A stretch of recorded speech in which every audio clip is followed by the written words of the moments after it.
Chapter 1. A bowl of porridge in isolation. Welcome to the drowsy historian. Imagine the chill of dawn in the year 1283. The sun hasn't yet risen over the thatched rooftops of your village, but you are already awake. Not by choice, your joints ache.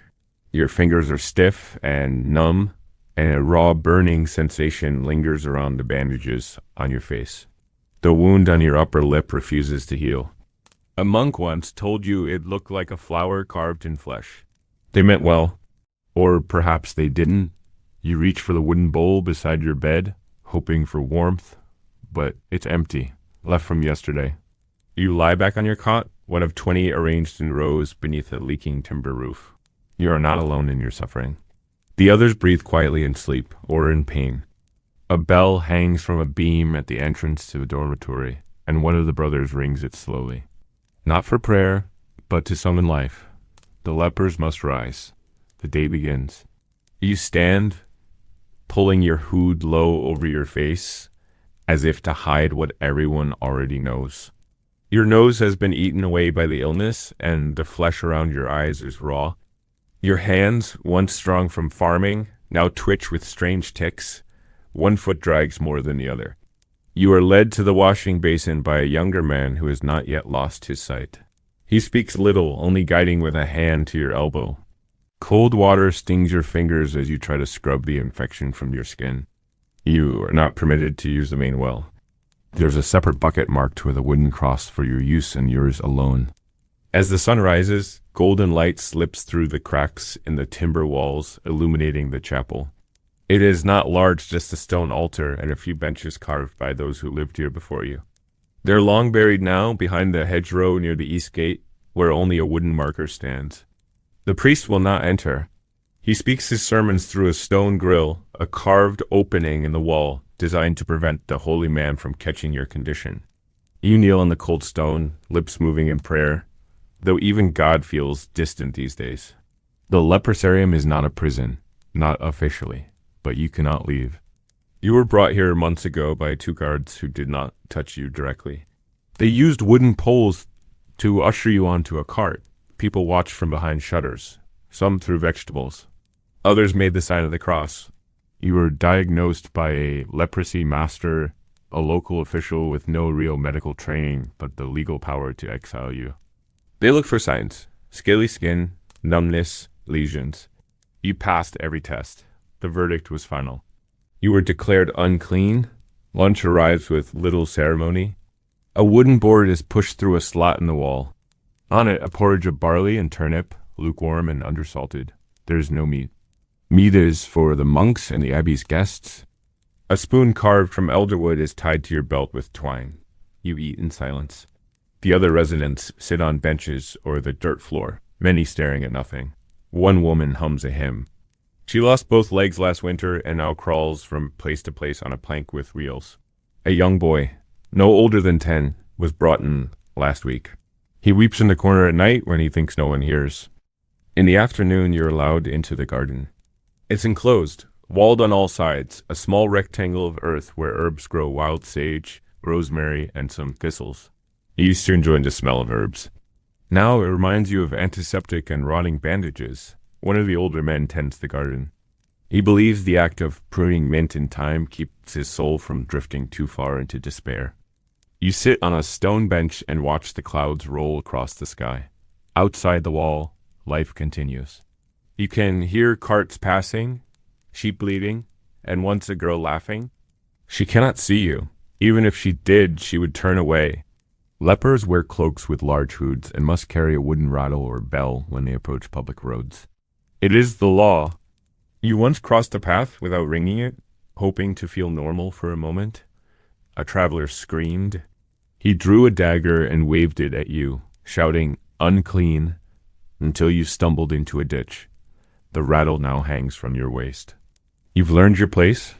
Before dusk, a friar brings ointment from lard and ashes. He applies it gently to your sores. Though he wears gloves and holds his breath, he whispers prayers. Sometimes he asks your name again, forgetting he's heard it many times. Or perhaps he pretends not to know you to protect himself. As the sky darkens, you return to your cot. The others mumble or cough. Some cry softly.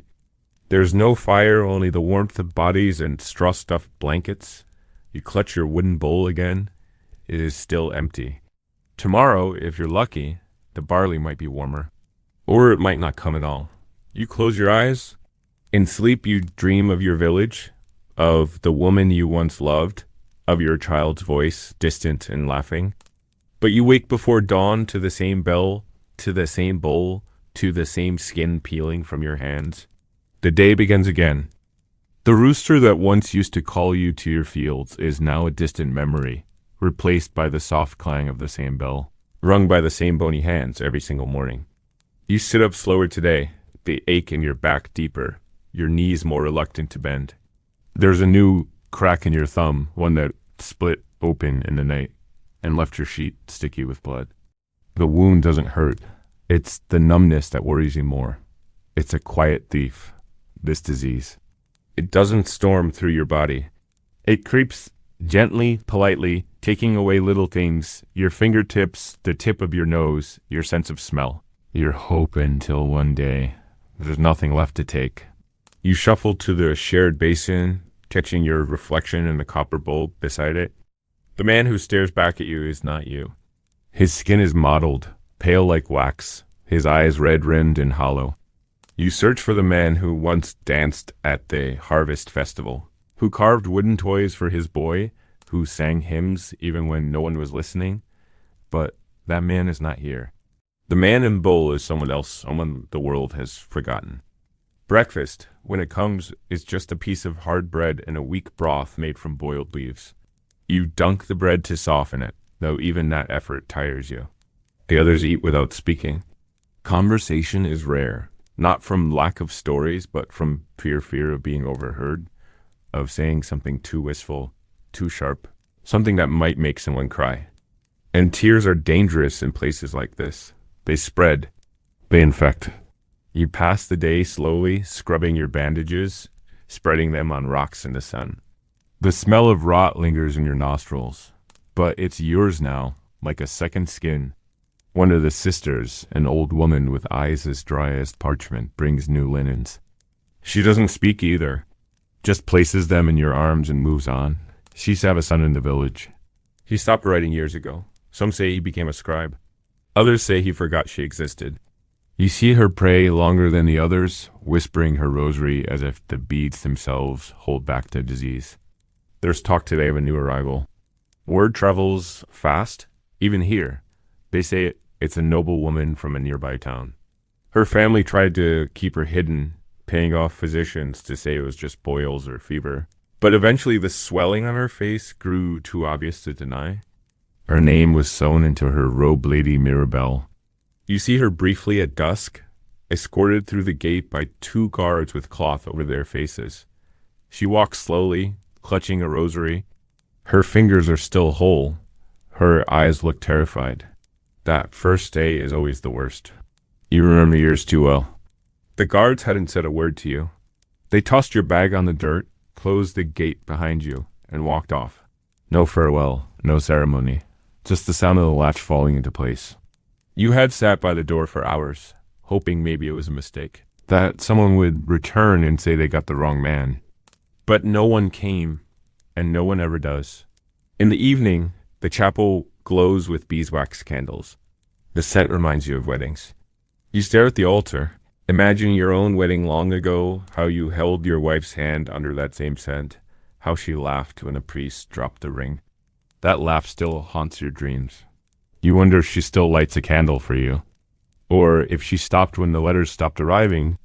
You'd sent 3 from the colony. Only 1 came back, and the handwriting looked like it belonged to someone else. She had moved to her brother's house. That's all it said, nothing more. She didn't sign it. The night air is cold. You pull your hood tighter, pressing the fabric over your face to keep the wind from biting. Some of the others gather by the wall to sing psalms. Their voices are thin but sincere. You join half-heartedly, then stop. Your throat feels raw. Instead, you walk to the garden again. It's nearly dark, but the moonlight glistens on the thyme leaves. You brush your hand over them gently, surprised to feel something so alive under your palm. It startles you, a reminder that not everything here is dying. Some things still grow. Not all is rot. A boy from the younger wing approaches you. His face is swollen on one side, but his eyes are bright. He offers you a carved trinket, a tiny wooden bird. For your shelf, he says. To keep you company. You take it, you don't say thank you. You don't know if you can speak without crying. That night, lying on your cot, you place the bird by your head. It watches you silently as you sleep. In your dream, you fly away from this place, across the hills, back to your village, where the wheat is tall and your son runs barefoot through the fields. You wake at dawn with tears on your cheeks and the sound of the bell already ringing. The dream slips away. But the bird stays. Chapter 2, Saint Lazarus and the Care of the Cursed, Leprosy, and Religion. Segment 1, the chapel bell rings 3 times before sunrise. It's not the regular call for meals or movement. It's a summons to prayer. Your limbs protest as you rise. Cold has stiffened your back again, but you pull your cloak close and join the others making their way toward the stone-walled chapel. The door never opens. Instead, you gather on the outside of the wall, kneeling in the frosted mud, faces turned toward a carved stone opening where the priest speaks.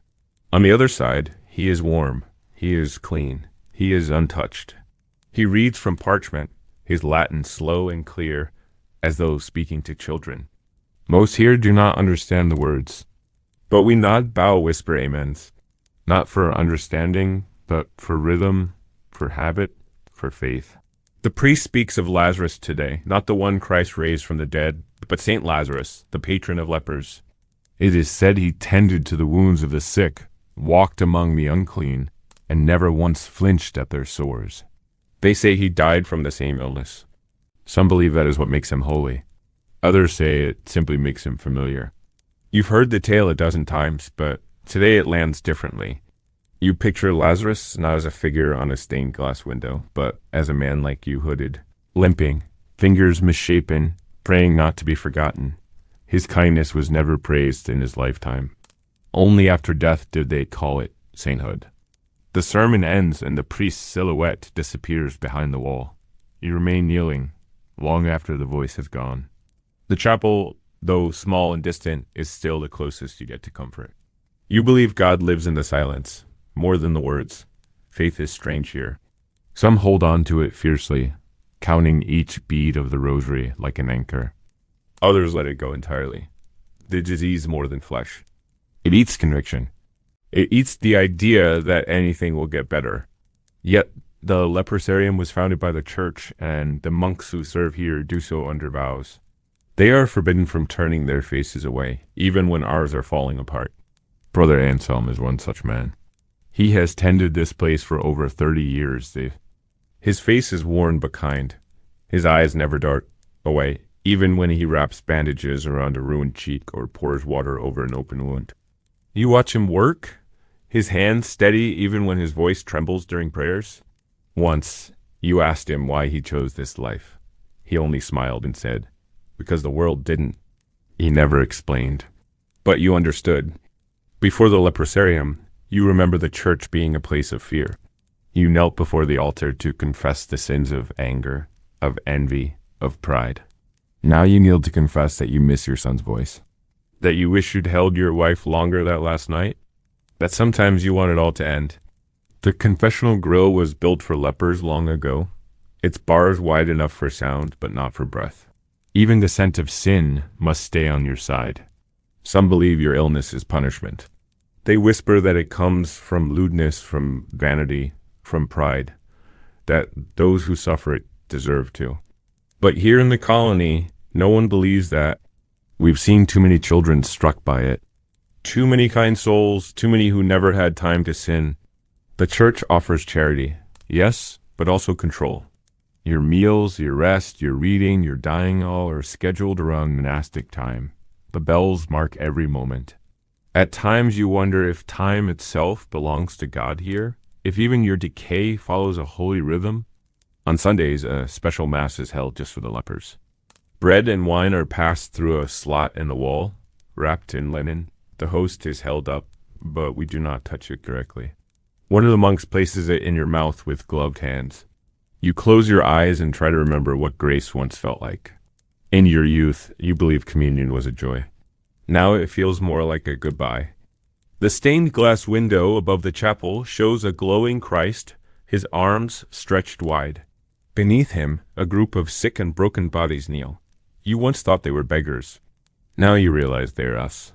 After prayer, some of the sisters sing. Their voices rise in fragile harmony, echoing across the cloisters. You sit on a bench nearby, hands folded, eyes closed. For a moment, you don't feel sick. You feel small and whole and floating in something bigger than pain. That moment is brief. A cough from behind you brings you back. It's the young boy again. He's worse today. The swelling around his eye has grown. He leans against the wall, not singing, just breathing carefully. You help him back to his cot. The friars will see him soon. You pray they do more than watch. At sunset, you walk to the graveyard. It lies behind the garden, beyond the low hedge where visitors never tread. There are no marble stones here, just wooden markers, most without names. The dead are buried quickly, wrapped in cloth, placed in earth before nightfall. No bell tolls, no eulogies. Only a whispered prayer and the sound of spades in dirt. You often walk among the graves reading the names of those who were not entirely forgotten. There is one that catches your eye, Brother Lucian, a monk who once served here. You ask Brother Anselm about him. He tells you Lucian caught the disease on purpose. He kissed a dying man's face, he says, to prove that love cannot be infected. He died months later. They made no statue for him, but his grave has flowers, placed fresh every week. You sit beside it, fingers pressed into the earth, wondering if love really was stronger than fear. And if so, why the world always seems to choose fear anyway. The evening candles are lit early when the skies darken before their time.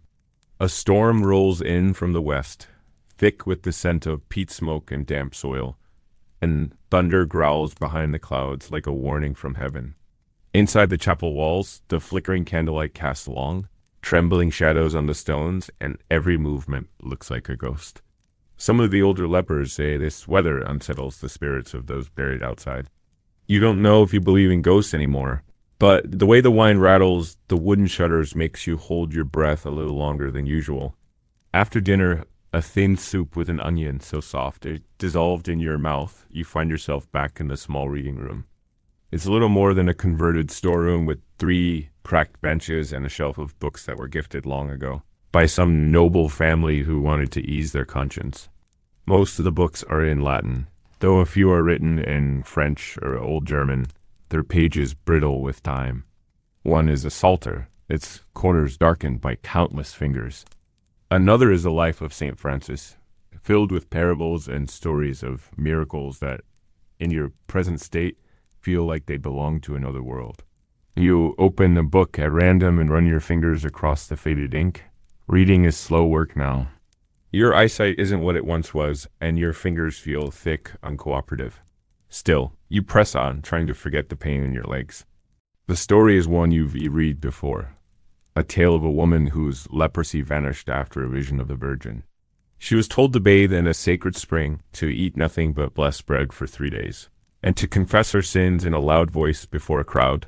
You wonder if it was truly a miracle or if she never had the illness to begin with. People lie, especially when they're afraid, especially when they want to believe. Across from you, Brother Anselm prepares a small altar for evening devotions. He lights a stick of incense and murmurs a hymn as the smoke curls upward like a prayer made visible.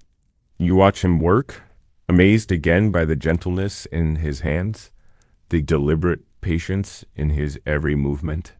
He shows no fear, not of the disease, not of the disfigurement, not of the smell.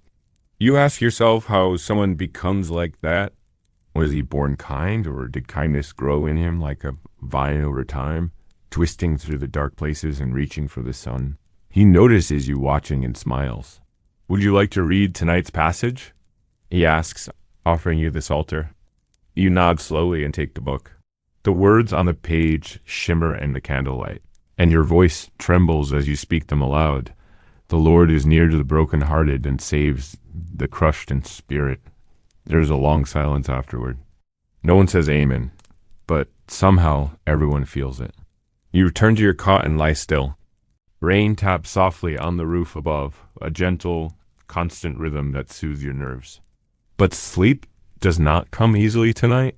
Your body aches more than usual. The sores on your arms have cracked again, and your breath feels shallow. You try not to think of it. Instead, you think of a story Brother Anselm once told about a monk who found God not in the prayers of the abbey, but in the mud of a leper's wounds. You try to believe that something divine still dwells in you, even if the world insists you are cursed. When morning comes, the air is cold and damp. The firewood is wet, and the friars struggle to keep the kitchen flames alive. The stew is more water than food today, but no one complains. You eat beside Lady Mirabelle, the noble woman who arrived just days ago. Her lips are blistered now, her eyes dulled with exhaustion. She speaks very little, though when she does, it's always in perfect Latin, her accent precise and elegant. Do you believe this is punishment? She asks quietly. You glance at her, surprised. For what? You answer. For being human? She doesn't reply. Her fingers twitch nervously on the rim of her bowl. Later, you find her kneeling alone by the chapel wall, whispering to a cracked stone as if it can hear her. You leave her alone. Some prayers are too private to witness. In the afternoon, the monks carry in a relic for veneration, a splinter of bone said to be from St. Lazarus himself, encased in a golden reliquary shaped like a miniature chapel. You are invited to stand near it, not touch, but look. You kneel and stare through the glass at the tiny fragment of bone, bleached white, almost weightless. Is it truly his? Does it matter? It is something to believe in, and sometimes belief is all we have. The monks recite verses and sing a hymn in his honor. You listen, though your mind wanders. You imagine Lazarus walking among you, barefoot, robes torn, placing a hand on every shoulder, calling each of you by name. In that vision, no one flinches, no one looks away. He sees you and calls you whole. The day ends with a washing ritual. A basin is filled with warmed water and lavender oil.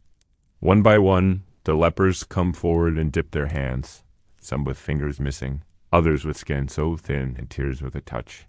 The monks dry your hands gently using soft linen. For a moment, you forget what you are.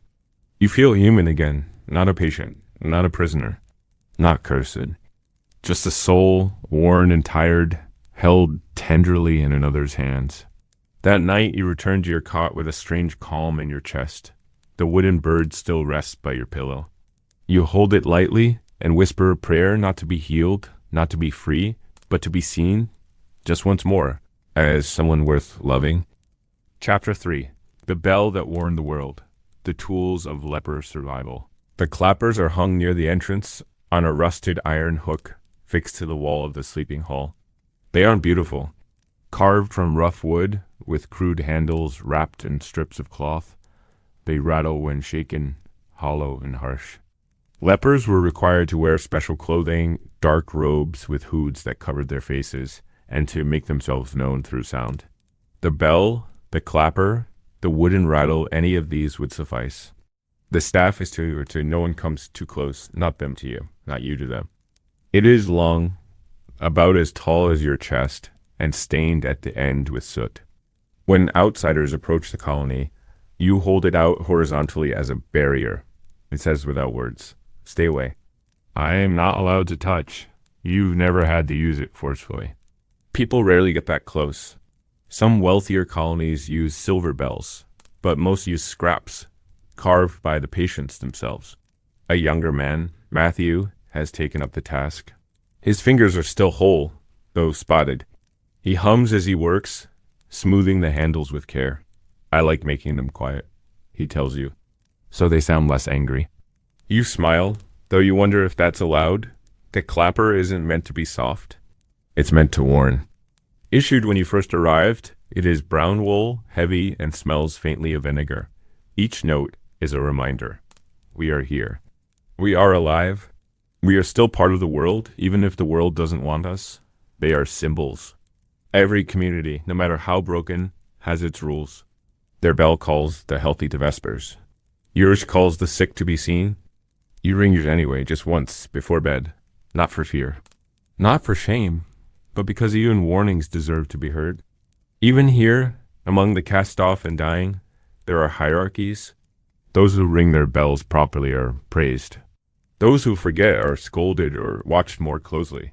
Once, you collapsed near the herb beds, your ankle giving out from under you. You lay there for nearly an hour, face in the mud, until your hand found the clapper. You shook it slowly, weakly. The rattle didn't sound like a warning, then it sounded like a cry. Brother Anselm came running. He lifted you gently, whispered something soft, and carried you back. You never forgot that. The clapper, hated though it is, saved you. It creates a strange kind of dignity, a way to be good in a world that no longer wants you. You cling to it. We all do. Some say the vinegar keeps the infection from spreading. Others say it simply hides the odor of your wounds. Either way, the cloak marks you. In town, they called it the cloak of shame. You've worn it for so long it feels like skin. You wonder sometimes if your old clothes still hang in a closet somewhere. Your good tunic, the one your wife stitched. The thought hurts more than you expect. You wonder who first decided that disease must have a sound. Was it a priest? A doctor? A frightened townsperson who wanted to hear you coming? Let them see me as I am, he says, lifting his chin. He's bold like that, half-blind but still defiant. The friars have warned him, but he won't bend. Last week, he walked to the edge of the garden and waved at a group of children passing beyond the wall. The children froze, stared, then ran. One dropped a stick doll. Henrik laughed. At least they saw me, he said. But since then, he's coughed more. He sleeps longer. His time is growing short. Either way, the rule spread fast. No leper could walk in silence. Even your footsteps weren't your own. The sound cuts through air like a warning shot. Every leper carries one. Some hang them from their belts. There are times you've thought about destroying it, burying it, pretending to forget it. But then you remember the look on the face of the man you once passed on the road. How his hands flew to his cross, how he backed away into the bush, trembling as if your breath alone could strike him down. That man would have preferred you rang the bell. So now you do. Always. Without fail. Others hold them in trembling fingers, lifting the noisemaker to announce each step with obedient dread. It is not just a tool, it is a sentence, a mark, a forced confession with every motion. You remember the first time you held yours. A monk handed it to you, without ceremony. You must carry this whenever you walk beyond the walls, he said. It is for the safety of others. That phrase stuck with you for the safety of others. Not your safety, not your comfort. Only theirs. From that moment, you became the danger in their eyes. The clapper made it official. The rule comes from a canon law, centuries old, enforced in most of Christendom. You keep the clapper beneath your cot, tied to a string so it doesn't get lost. Alongside the clapper, you also carry a staff. Not the kind for walking, but for distance. Then there's the cloak. The leprosarium issues these items not just for identification, but for structure. One of the older men, Henrik, refuses to use his clapper. The tools are also practical. The staff helps you balance when your foot swells. The clapper draws the friars when you fall. Today, a new batch of clappers is being carved in the workshop by the back hall. You walk through the colony now, listening to the scattered sounds of bells and rattles echoing like a strange music.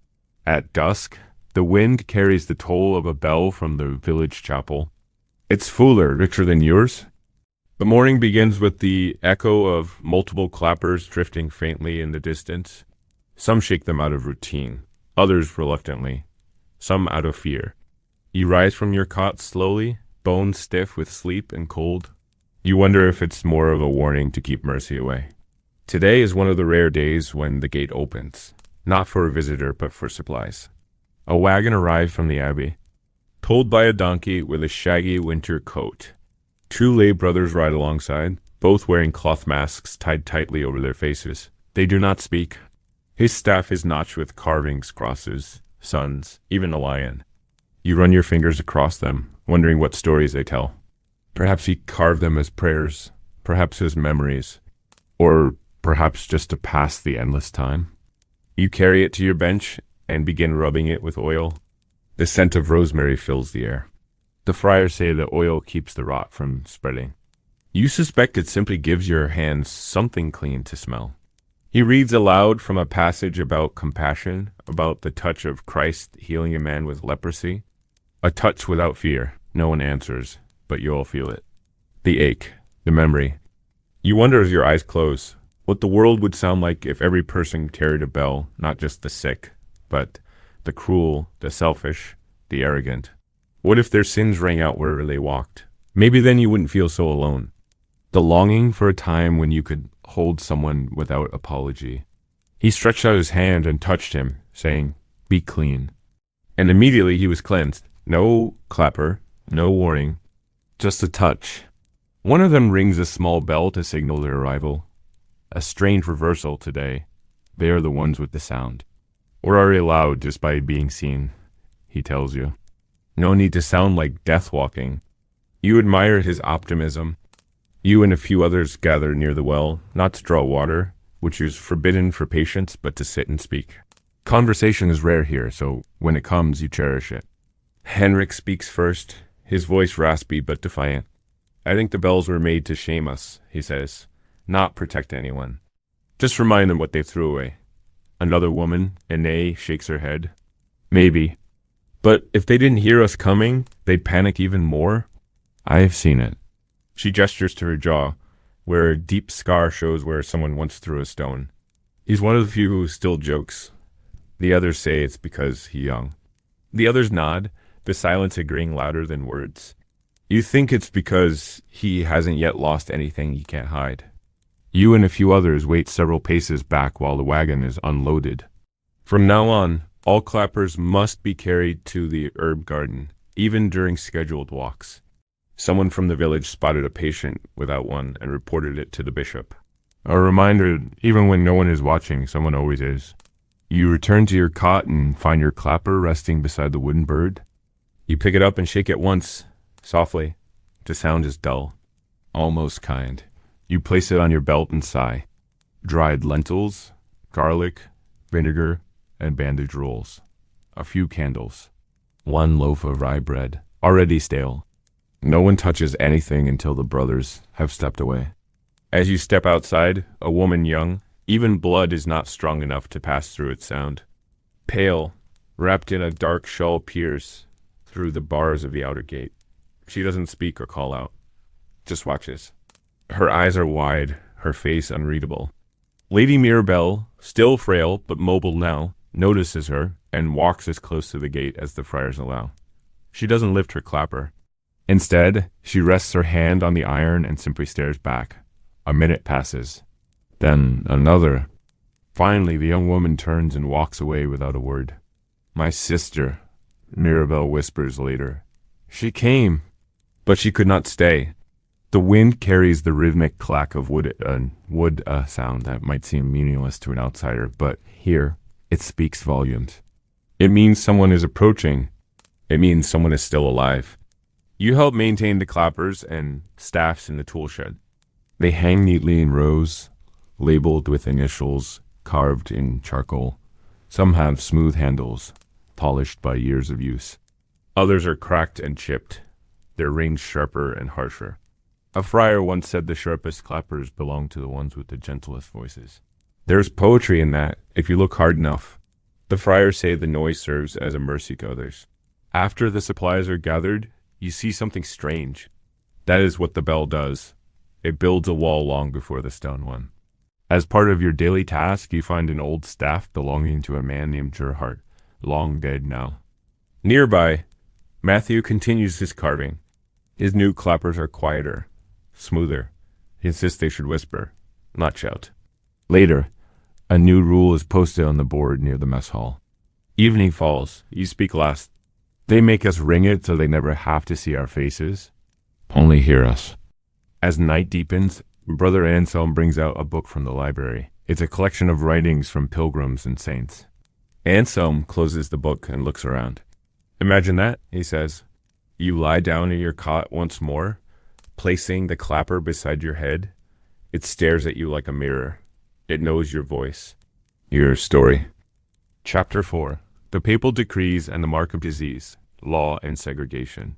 The scroll was nailed to the outer gate of the village hall the day after your diagnosis. You weren't there to see it, of course, but you heard about it from a stable boy who once helped you load sacks of barley. There were papal bulls, canon laws, even royal proclamations that all reinforced the same message. Lepers must be removed. Not just for medical safety, though that was the official excuse, but for spiritual hygiene, for ritual purity, for the order of society. To be sick was one thing. It wasn't cruel. At one point, he muttered a prayer and spat into the grass. That was when he stopped speaking.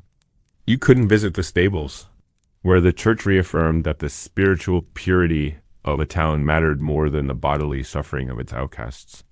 Others were local decrees from dukes or city councils written in ink made from gall and ash, carried by scribes who wore gloves.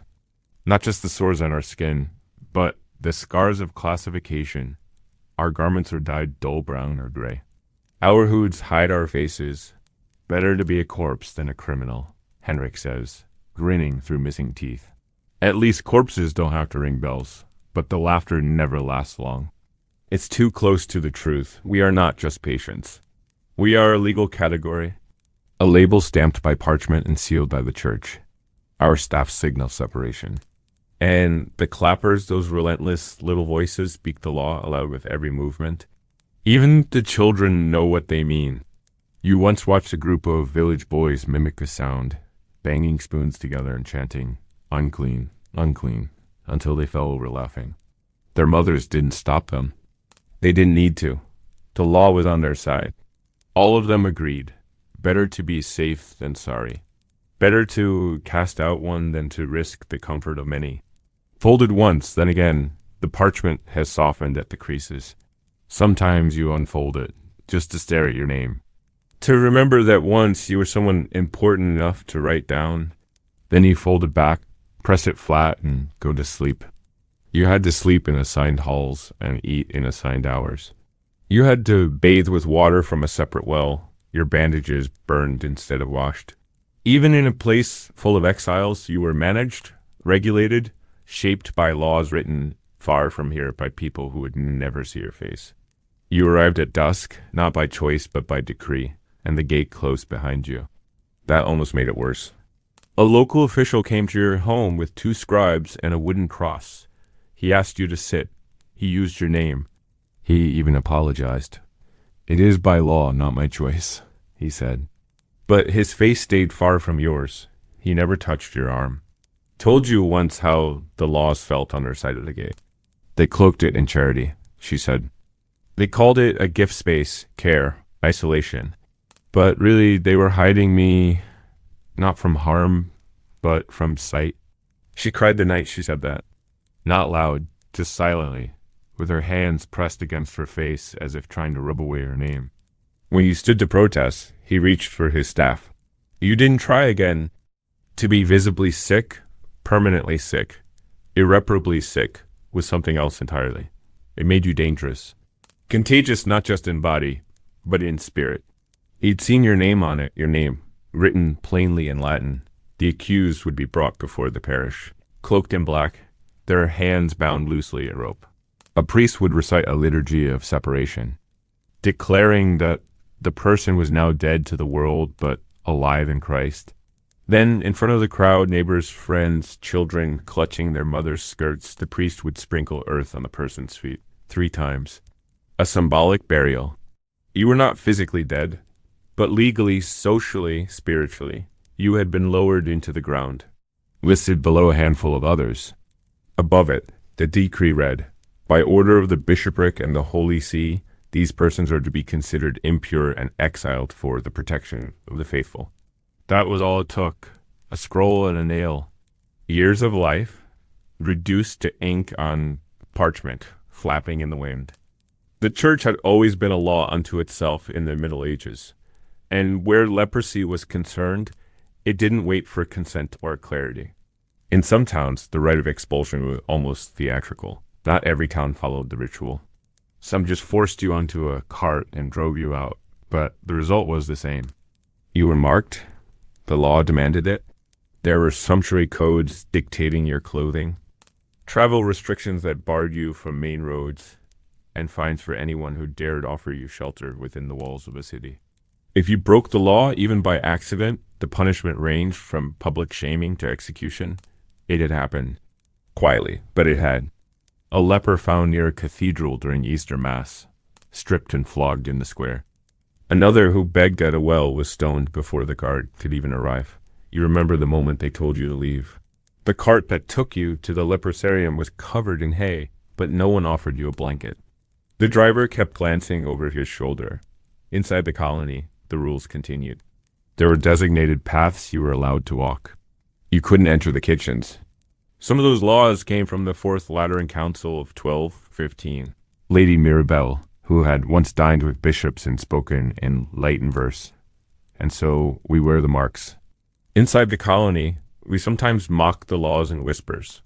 You keep your decree beneath your mattress. There's a small alcove beside the leprosarium chapel where the friars keep their scrolls. A storage place for documents wrapped in cloth and tied with twine. You pass it sometimes on your way to the herb garden, and though the door is usually shut, today it hangs slightly open.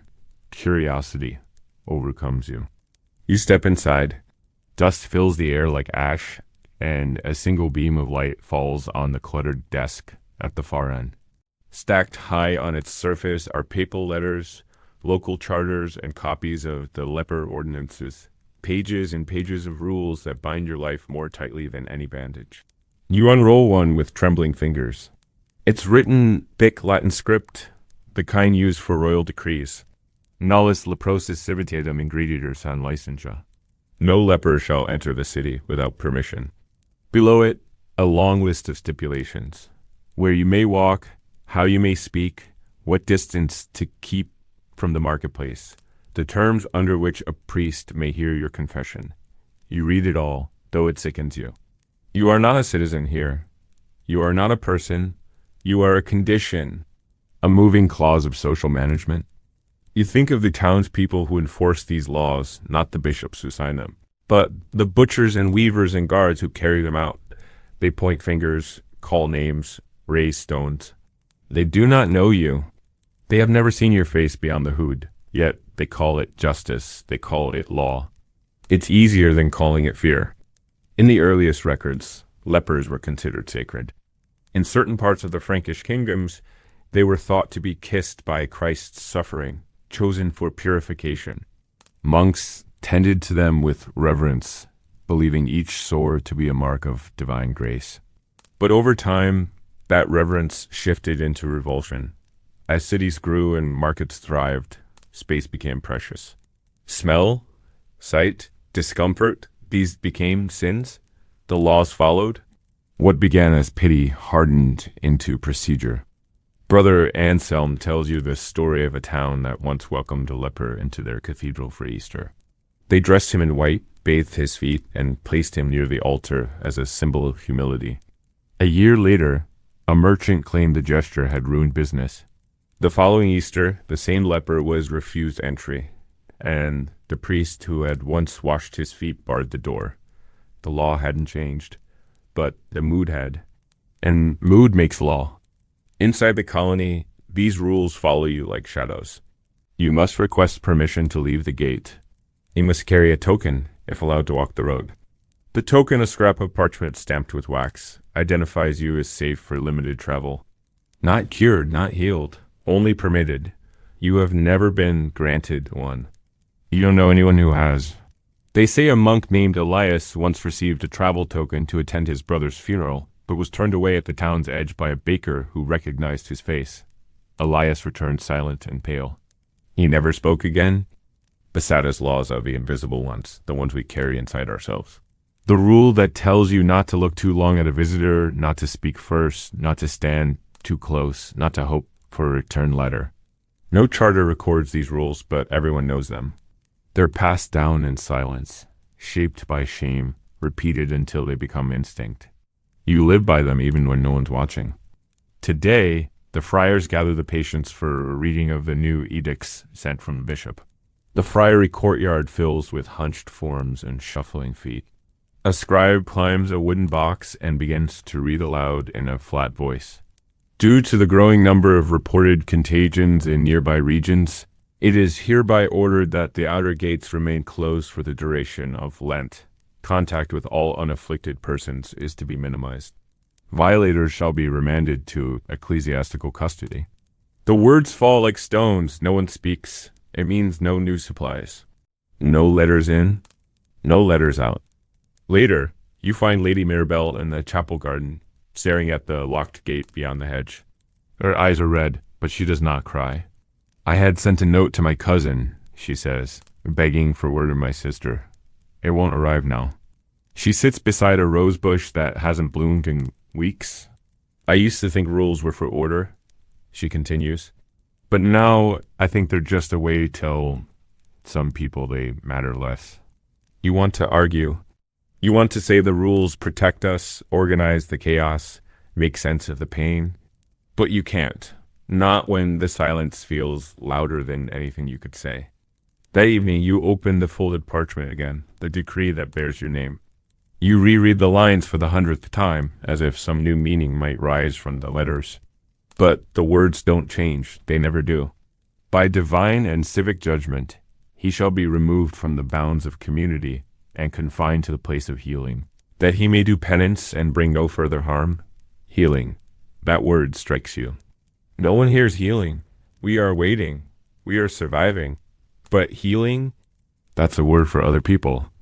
The parchment trembles in your hands, not from anger, not even sadness, but from something older, deeper.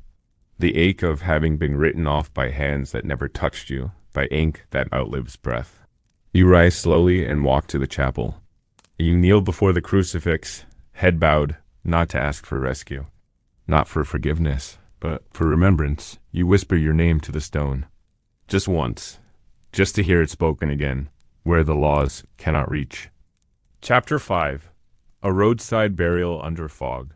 Death and burial for the afflicted, segment 1. The fog comes early, rolling in thick from the hills before the first bell rings. It settles between the trees and seeps through the hedgerows, curling around the garden walls like smoke from a forgotten fire. He believes it offers cover, shielding the dead from shame, cloaking their last breath in privacy. No dirges, no weeping in the streets, no black veils or tolling church bells. The death of a leper doesn't ripple through the world. It doesn't shift schedules or draw crowds. It simply marks a space. A cot is now empty, and the board creaks as the four of you bear its weight. It's not heavy. Not really. Earth is scarce and hard in this region. You remain behind. You crouch beside the grave, fingers pressed into the dirt. You call his name, but he doesn't turn. He walks until he fades into the light. When you wake, your cot feels colder than before. The fog is gone, but the silence it left behind lingers. The ground is still warm. You whisper Henrik's name. Just once. You want someone to hear it, even if it's just the wind. You want the trees to remember it, the soil to keep it safe. That's all you can give now. Memory, the only thing the law doesn't own. Two men dig quickly, not out of disrespect, but necessity. The linen is lowered gently, then covered in soil. There are no flowers, no mortars pressing tokens into the grave.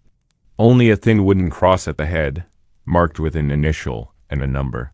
The friars say they keep records inside, in a book near the altar. You've never seen it. Henrik had grown thin these past weeks, barely eating. The air is thick with quiet. The friars burn his clothes, not for malice, but caution. The fire crackles in the pit beyond the washing yard. Cloak, hood, tunic, each catches flame and folds into smoke. You stand a few feet back, the warmth kissing your face. You don't flinch. Fire is cleaner than memory. No one sits on Henrik's bench. His bowl is still on the table, a half-peeled onion beside it. You think of how he used to whistle through the gap in his teeth, how he swore the birds in the garden answered him. You pick up the onion and set it by the door, a small offering, a ritual of your own making. It doesn't mean much, but it means something, barely speaking. But still, your arms ache, not from the burden, but from the knowing. This could be any of you. It will be, someday. Maybe sooner than you think. A bowl unneeded, a name no longer whispered in prayer. Brother Anselm reads from a torn page of scripture. His voice is soft, unsure. He shall lie down and not rise. Till the heavens are no more, he shall not awake, nor be roused from his sleep. You stare at the shape beneath the linen, at the hand still clutching the rosary. Henrik had once carved birds for the children in the colony. Now his name would fade into the air like the fog rising from the grass. You're not sure you believe him, but when Henrik doesn't rise from his cot this morning, the fog feels like more than weather. His hands are folded neatly on his chest, fingers wrapped around a wooden rosary. You help carry the shrouded body on a wooden board, worn and grooved from years of use. No coffin, no headstone waiting. Just a shallow pit beyond the east wall, beneath a crooked row of elms. The graveyard lies outside the colony, but not within the village. It floats in that in-between space, neither here nor there. Like all of you, even in death, the law requires separation. The blanket lies flat. His face is calm. For a moment, you almost expect him to stir, but you know better. You wake to the damp air clinging to your skin, to your cloak, to the inside of your mouth. It tastes like earth and ash and something older, something final. Death moves quietly here. It doesn't shout or knock or announce its arrival with trumpets. It sighs. It waits. And when it comes, it leaves behind more silence than sound. Brother Anselm says fog is the sign of a soul preparing to leave. There's no mourning in the traditional sense. The friars come with linen and basin. They wash his body in silence, careful and reverent. They do not flinch. They do not gag. These are men trained by sorrow. They anoint his forehead with oil, place a cloth over his face, and whisper blessings that have been said too many times. You and a few others stand by the door, not watching directly but close enough to feel the absence settle in the room like cold. Burials happen before noon. The church forbids the dead to remain in their cots beyond midday. The path is muddy from the fog. Your feet sink into the ground with each step. At the gravesite, the pit is shallow. As the others turn to leave back inside later, that night you dream of Henrik walking barefoot across a field of wheat, his hands full of carved birds, each one fluttering and singing. The day after the burial, the garden is still. No one speaks of Henrik aloud, but his absence hums beneath every breath. The bench he carved sits empty. The patch of time he tended to wilting. The earth over Henrik's grave has settled slightly, and a few weeds already sprout near the cross. Will a friar write a letter? Will it arrive? Will it matter? The fear isn't death. The fear is disappearing. A patient named Emil has fallen ill. Not from the disease, but from hunger. He has refused food for days. The friars try to coax him, but he shakes his head, eyes hollow. He's not old. Perhaps 30. But his hands have curled. His legs barely hold him. The night is clear for the first time in days. You think of how people elsewhere bury their dead with pomp, with candles, with crowds. You wonder if they ever think of you, once laughed, once lived, and now rests. Of people who are buried without bells, without names, without mourners. And then you wonder if that matters. Maybe it is not the burial that makes a life remembered. Maybe it is the hands that touched it. The voice that spoke their name after everyone else fell silent. You trace the constellations as your father once taught you. One resembles a hook, another, a table. You find no angels, no signs, just stars, steady, cold, and ancient. And yet they soothe you. He speaks of angels now. They walk the halls at night, he tells you. They carry candles and write names on the walls. No one tells him he's wrong. If angels come, let them. Dying is expected. Vanishing, that's worse. The friars never rush. They wash the dead with warm water. They sing soft hymns even when the voice trembles. They bury with care as if each grave were a cradle. You ask Anselm once why he performs every burial himself. Because if they must leave forgotten, he says, they should at least be remembered once by someone who knew their name. You kneel again, pressing your fingers into the soil. At first, a cart arrives at the back gate. It does not carry food or supplies. It carries a body, a man from another colony, transferred after a fire. No one knows his name. The parchment tied to his wrist is scorched. The friars sigh, open the gate, and lift him down with care. You help prepare the grave. He is buried beside Henrik. You mark the cross with ignotus, unknown. It is not enough. But it is more than nothing, just carrying linen. Then digging shallow graves. You learn the rhythm, the placement of the boring of the body, the earth pressed firmly but not heavy. You begin to memorize the prayers, though you speak them under your breath. It is strange to know more of the burial rites than the feast days, but it brings order. And order in this place is a kind of mercy. You speak nothing, just breathe. There are over 40 graves here, some marked, most not. The records are kept in a codex that few ever see, a blue star-shaped blossom you've never seen before. You kneel beside it, unsure if it was planted or if the wind brought it. You leave it untouched. That evening, you carve a bird into the cross above his name. Just one, just small. No one stops you. No one scolds you. The rules do not reach into grief. Names reduced to numbers. It is said the colony has buried over 200 souls since it was founded. Most had no family to claim them. Some were forgotten before they even died. Even the sparrows avoid the fence post where you used to leave crumbs. Mourning takes a strange shape here. It is not a black veil or a solemn march. It is a bowl left untouched, a laugh not shared, a pair of boots no one claims. You don't cry, not because you're strong, but because you're tired. Tears are a luxury for those who believe in comfort. Out here, you learn to grieve with your hands, with the way you fold a blanket, with the silence in your voice, with how you stare at the ground for longer than you should. Death is not rare in the leprosarium. The illness does not kill quickly, but it always wins. Some die from infections, others from fever, and many from what the friars call the soft fading. It begins with fatigue, then comes the breathlessness, and then the forgetting names, faces, even one's own. It is merciful. Some say others disagree. Brother Anselm says that when the church writes of a good death, they mean one with prayer, confession, and peace. But here, peace comes only in pieces. You pass the burial ground again that afternoon, not meaning to, but your feet take you there anyway. You think of your own family. Your wife, your son, the home that now belongs to someone else. You wonder if they'll hear when you pass. Inside, death here teaches you gentleness. You begin to help more with the burials. One evening, the next morning, a flower blooms by Henrik's grave. Before sleep, you sit beneath the chapel's tiny window, staring at the stars. In the dark, you lie down, the wooden bird still beside your cot. You hold it once more before sleep. A small piece of someone who once whistled. Chapter 6. Whispers of Saintly Healing. Miracle Cures and Herbal Lies. You first heard of Saint Radigan the day you arrived. A friar mentioned her name while dabbing vinegar on the wound above your wrist. He whispered the words like a comfort. She healed with only prayer and honey. You didn't believe it then. You don't believe it now. But her name has clung to you like a burr in the folds of your mind. Her story is one of many. There's Saint Damien, who tended lepers in a distant land and died among them. She soaked in wine infused with crushed amethyst and whispered the prayer of Saint Martha. Her lesions vanished.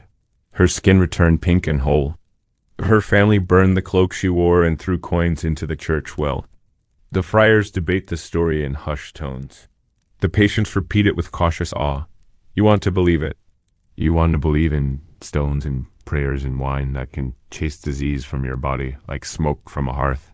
He accepts lepers into his home, feeds them from his own table, and claims he has never caught the illness. They say he eats only garlic and wild mushrooms. Would you find him? Would he open his door? Or would he, too, hold up a staff and ask you to keep your distance? They say he drinks rainwater mixed with nettle and lime. Mirabelle laughs when she sees you. You'll attract bees, she says. You smile. Let them come. They say he is a saint, or a fool, or already dead. And no one knows. In the center stands a woman with clean hands and kind eyes. She speaks no words, but offers you a vial filled with light. You drink. You wake. Your arm still aches. But for a few moments, you remember what it felt like to hope without shame. But you know better. You've watched people fade too slowly for that. Saint Cuthbert, who supposedly bathed the leper's feet and was granted visions. You boil water with crushed sage and dried onion skin. She writes with careful hands, her letters precise, her ink faint. She records what each plant is used for, when it is picked, how long it is steeped. She rarely speaks of her old life, but once, she tells you she studied botany in her uncle's house before she fell ill. I never imagined it would become survival, she says, her voice brittle. You ask to read her book. She lends it without hesitation. You soak a rag and press it to your arm. The smell is sharp, the burn quick, nothing changes. But for a brief while, you feel like you've done something, and sometimes that's enough. Saint Lazarus, always Saint Lazarus, whose bones rest somewhere none of you will ever see. Their stories drift through the colony like incense, not curing, but sweetening the air just enough to keep despair from sticking. Time cleanses the skin. Comfrey stops bleeding. Rue drives away evil humors. They trace the sign of the cross on each patient's forehead. The warmth lingers. You imagine the oil sinking beneath your skin, reaching the rot and calling it home. It's not a cure. But in the dark, with the stars hidden and the chapel cold, it feels like protection. You copy some of it onto scraps of linen. You mix a poultice of comfrey and vinegar. It smells terrible. You apply it anyway. People here speak of cures more than death. It's easier that way. Stories travel faster than symptoms. Someone heard of a spring in Normandy that healed skin rashes. Another swears by a priest in Burgundy who lays his hands on the afflicted and leaves them glowing. The garden is modest, just a few raised beds enclosed by stone. But something about the soil feels steady. You crush a thyme leaf between your fingers and breathe in deeply. For a moment, you remember spring mornings with your wife kneeling beside a vegetable patch. Her sleeves rolled and hands dirt-streaked. You planted carrots that year. She sang while she worked. You do not cry, but you breathe more deeply.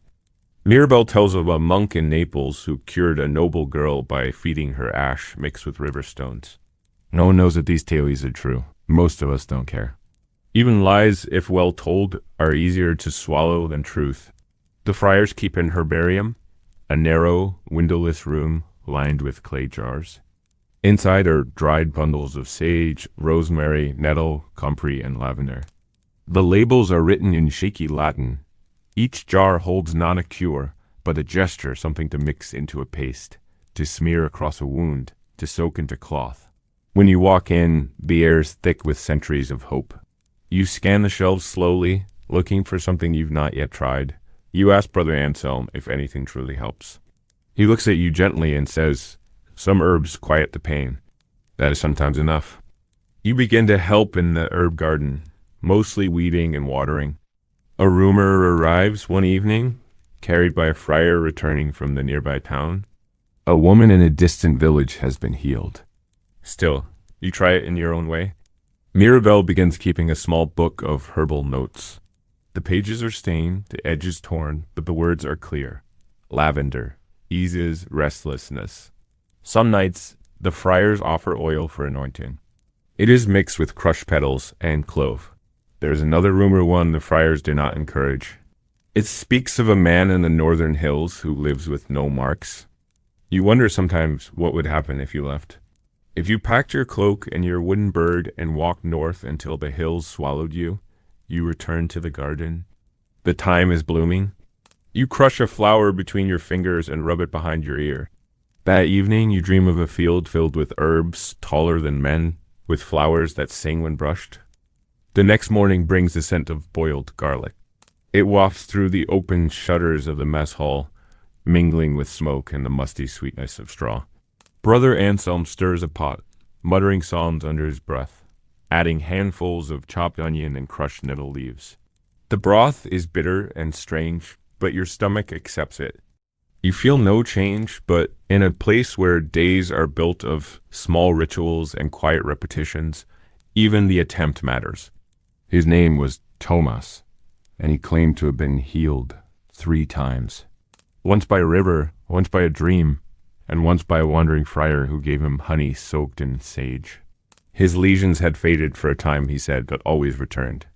One woman, Agnes, keeps a rag doll under her blanket. Even if it's lies, you ask? He shrugs. Lies often hold the shape of truth. She is a healer, or claims to be. Her name is Beatrice. She carries a sack filled with jars, herbs, and bottles sealed with wax. The friars are hesitant but allow her entrance under watch. She speaks gently, with no fear in her eyes. She touches the sick with bare hands. So you write of lavender baths, of garlic soups, of spring water blessed with whispered lighting. But it is no longer just a lie. It is a rhythm, a ritual, a language built from leaves and light and a memory of hands that did not turn away. During that time, she teaches the patients how to blend ground calendula with lard for sores, how to boil marigold petals to soothe swelling.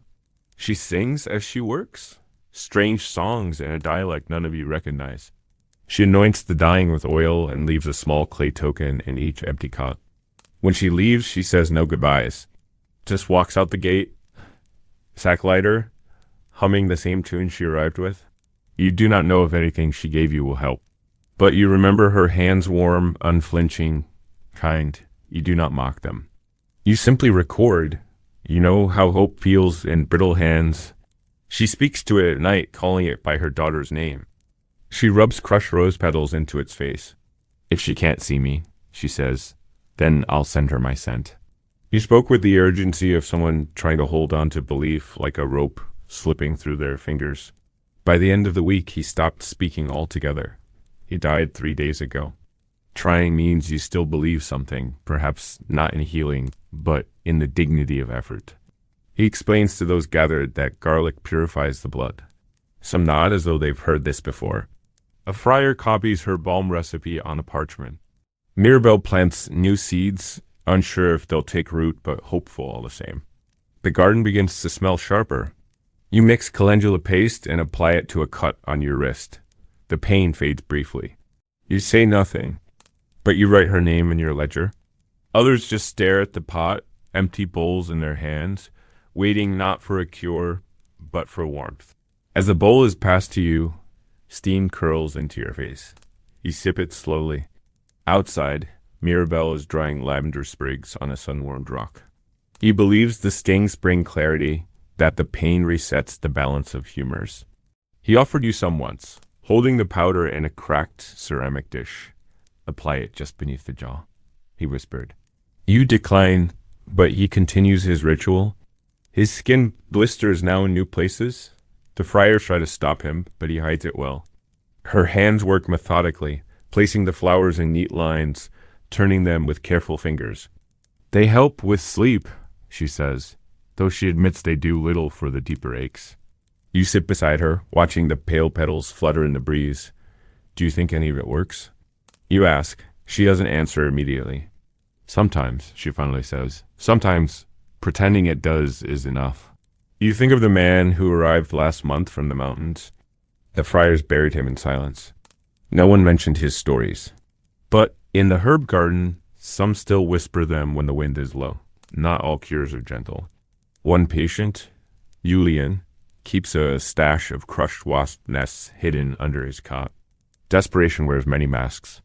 Some turn to old charms, amulets carved with saints, cords of knotted twine meant to ward off spirits.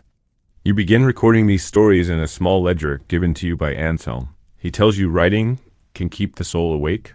One afternoon, a visitor arrives, rare and never expected. She is not from the church. She wears no badge. Her cloak is travel-stained, her boots cracked. She stays for 3 days. In the following days, her recipes are shared like relics. That night, someone places a token beneath the chapel cross, a clay circle pressed with a thumbprint. No one claims it. It stays there for weeks. Healing remains a dream. Chapter 7. Inside the leprosarium kitchen, hunger, rot, and a turnip stew. The kitchen is not W, how you expect.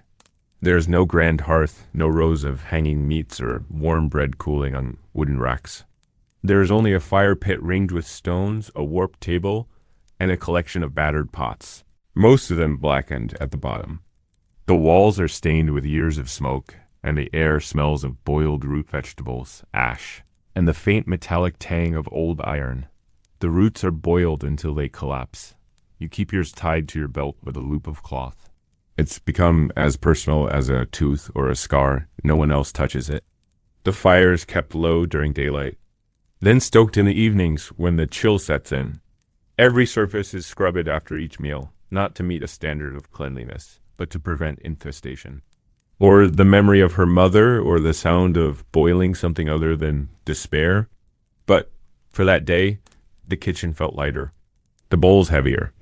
It is made of bowls that are passed without words and stew that is eaten even when it tastes of nothing. In the kitchen, you learn that hunger is not only in the stomach. It is in the soul, too. And sometimes a turnip is all it takes to keep both from starving. Rats come easily to the smell of weak broth and root skin. Brother Ulrich set traps in the corners. Those who no longer come to collect their bowl. The names are crossed out in faded ink, one by one. You see your own name there once, a smudge beside it. Recovered enough for solids, someone wrote. You stare at that note for a long time. And once you found one snapped shut on a tail. You didn't tell anyone. You threw it into the fire and said nothing. At mealtime, you stand in line, bowl outstretched, waiting for the ladle to fall. When the cart from the town is delayed or forgotten or turned away by guards too afraid to approach. On those days, the friars gather what they can: nettles, dandelion leaves, scraps of barley from the storeroom. They boil them together and serve them with apologies. But even then, the patients eat. No one turns away a bowl. Hunger teaches humility. It teaches the body to accept things it once rejected. You've seen people lick their bowls clean with trembling fingers. You've done it yourself. There's no choice in portion, no return trip. She says it was her mother's stew made from parsnip, crushed walnut, and dried apple. It sounds impossible, like a tale from another world. But she describes it with such detail that you can almost taste it. Auric listens. Then he hands her a knife and nods. Together you boil what parsnips can be found, mash some stale bread to mimic walnut, and shred a wrinkled apple into the mix. The result is strange, sweet, and thin, but everyone eats it. For once, no one looks into their bowl with dread. If someone spills their food, the others look away. There is no forgiveness for waste. The water thickened with a pinch of barley flour or old bread. On good days, a bit of garlic is added. On rare days, salt. Meat is almost never seen. Once, a thin bone with some sinew was found at the bottom of the pot. Anselm called it a miracle. Everyone else called it a mistake. No one sings here. No one stirs the pot with joy. This is not a place of comfort. It is a place of calculation, where meals are measured in ladles and hunger lingers like a permanent guest. Each day begins with the same question: will there be enough? Supplies arrive irregularly, and when they do, they come in sacks that have been sitting in storage far too long. Flour with weevils. And because it gives you something to do, that ice in lying in bed waiting for your toes to fall off. At first, you're put on potato duty. Peel them, cut them, toss the spoiled ones in the slop bucket. Most are small, stunted, and grayish. You work in silence, side by side with others. No one asks questions. You only speak when something catches fire or slips to the floor. There are few accidents. You've all learned to move slowly. Turnip soft to the touch. Barley stuck together with damp. The friars do what they can. Brother Ulrich is the cook. A man with a large back and a quiet mouth, he never complains. He sharpens his knives each morning with ritual precision and sets to work boiling, peeling, cutting without expression. He speaks only in instructions. More water, not that pot. Cut the black out. His hands are cracked from heat and lie. You begin helping in the kitchen because your fingers can still hold a knife. Turnip stew is the standard. It's a dish that requires little thought, few ingredients, and almost no chewing. The bowls used for meals are carved from wood and worn smooth by years of use. Despite the simplicity, the kitchen follows a strict routine. Water is fetched from the well down the path, but it must be boiled first. There are days when food does not arrive. One afternoon, a woman named Soleil brings a recipe. That night, Solane sits in the garden and hums a tune. She smiles when you walk past. You don't know if the stew helped. There's a drawer in the kitchen where the friars keep a list names of those who cannot chew anymore. Those who must be fed soft things. In this place, survival is made of roots and fire and hands that do not shake when cutting the dark parts away. The days in the kitchen fall into a rhythm not unlike prayer. Chop, stir, pour, scrub. There's comfort in the repetition. Your hands, though stiff and blistered, remember what to do even when your thoughts drift. You no longer gag at the smell of boiling barley or the sweet rot of spoiled roots. The steam rising from the cauldron feels like incense, and the creak of the ladle becomes a kind of chant. In the small corner of the leprosarium, among soot and splinters and unwashed aprons, a kind of peace settles. You begin to know the ingredients by feel alone. The difference between good turnips and spoiled ones is the firmness near the root. Onions that have turned carry a faint buzz in your hand, as if decay whispers before it shows. Brother Alric teaches you how to identify mold before it blooms, and how to slice around bad spots without wasting too much. Every crumb counts, he says. Even the ugly bits have worth. You wonder if that applies to people too. The patients in the colony are not divided by age or origin, but by appetite. Some eat everything placed before them, chewing with effort, savoring each morsel as if it's their last. Others eat only to survive, mechanically, eyes distant. And then there are those who refuse entirely because of mouth ulcers, because of despair, because their bodies no longer ask for food. For them, the friars prepare thin broth served in cups, sometimes spooned directly to their lips. You help with this now. You've learned how to hold a cup without spilling, how to lift a chin gently when someone can't manage it alone. One woman, Elizabeth, stopped eating 2 weeks ago. She was once a midwife, they say, before her illness took her voice and much of her face. Her eyes remain bright, but she no longer speaks, no longer stirs from her bed, except to cough. The friars say her lungs are failing. You bring her a cup of warm barley broth one morning. She looks at it for a long time before sipping, just once. You don't know if she drinks for the warmth or the kindness, but either way it is something. You sit with her in silence until she dozes off, the empty cup still warm in your hands. The fire pit, too, has its moods. On some days, it roars so hot you must step back. On others, it smolders reluctantly, like a sulking child. Keeping it alive is a task shared between you, Alric, and a younger boy named Pierre, whose right foot has begun to darken. He walks with a limp, but insists on helping, carrying logs stacked in his arms like treasure. You worry about him, about the way he hides his pain behind cheerful questions. He asks what cinnamon smells like, though he's never tasted it.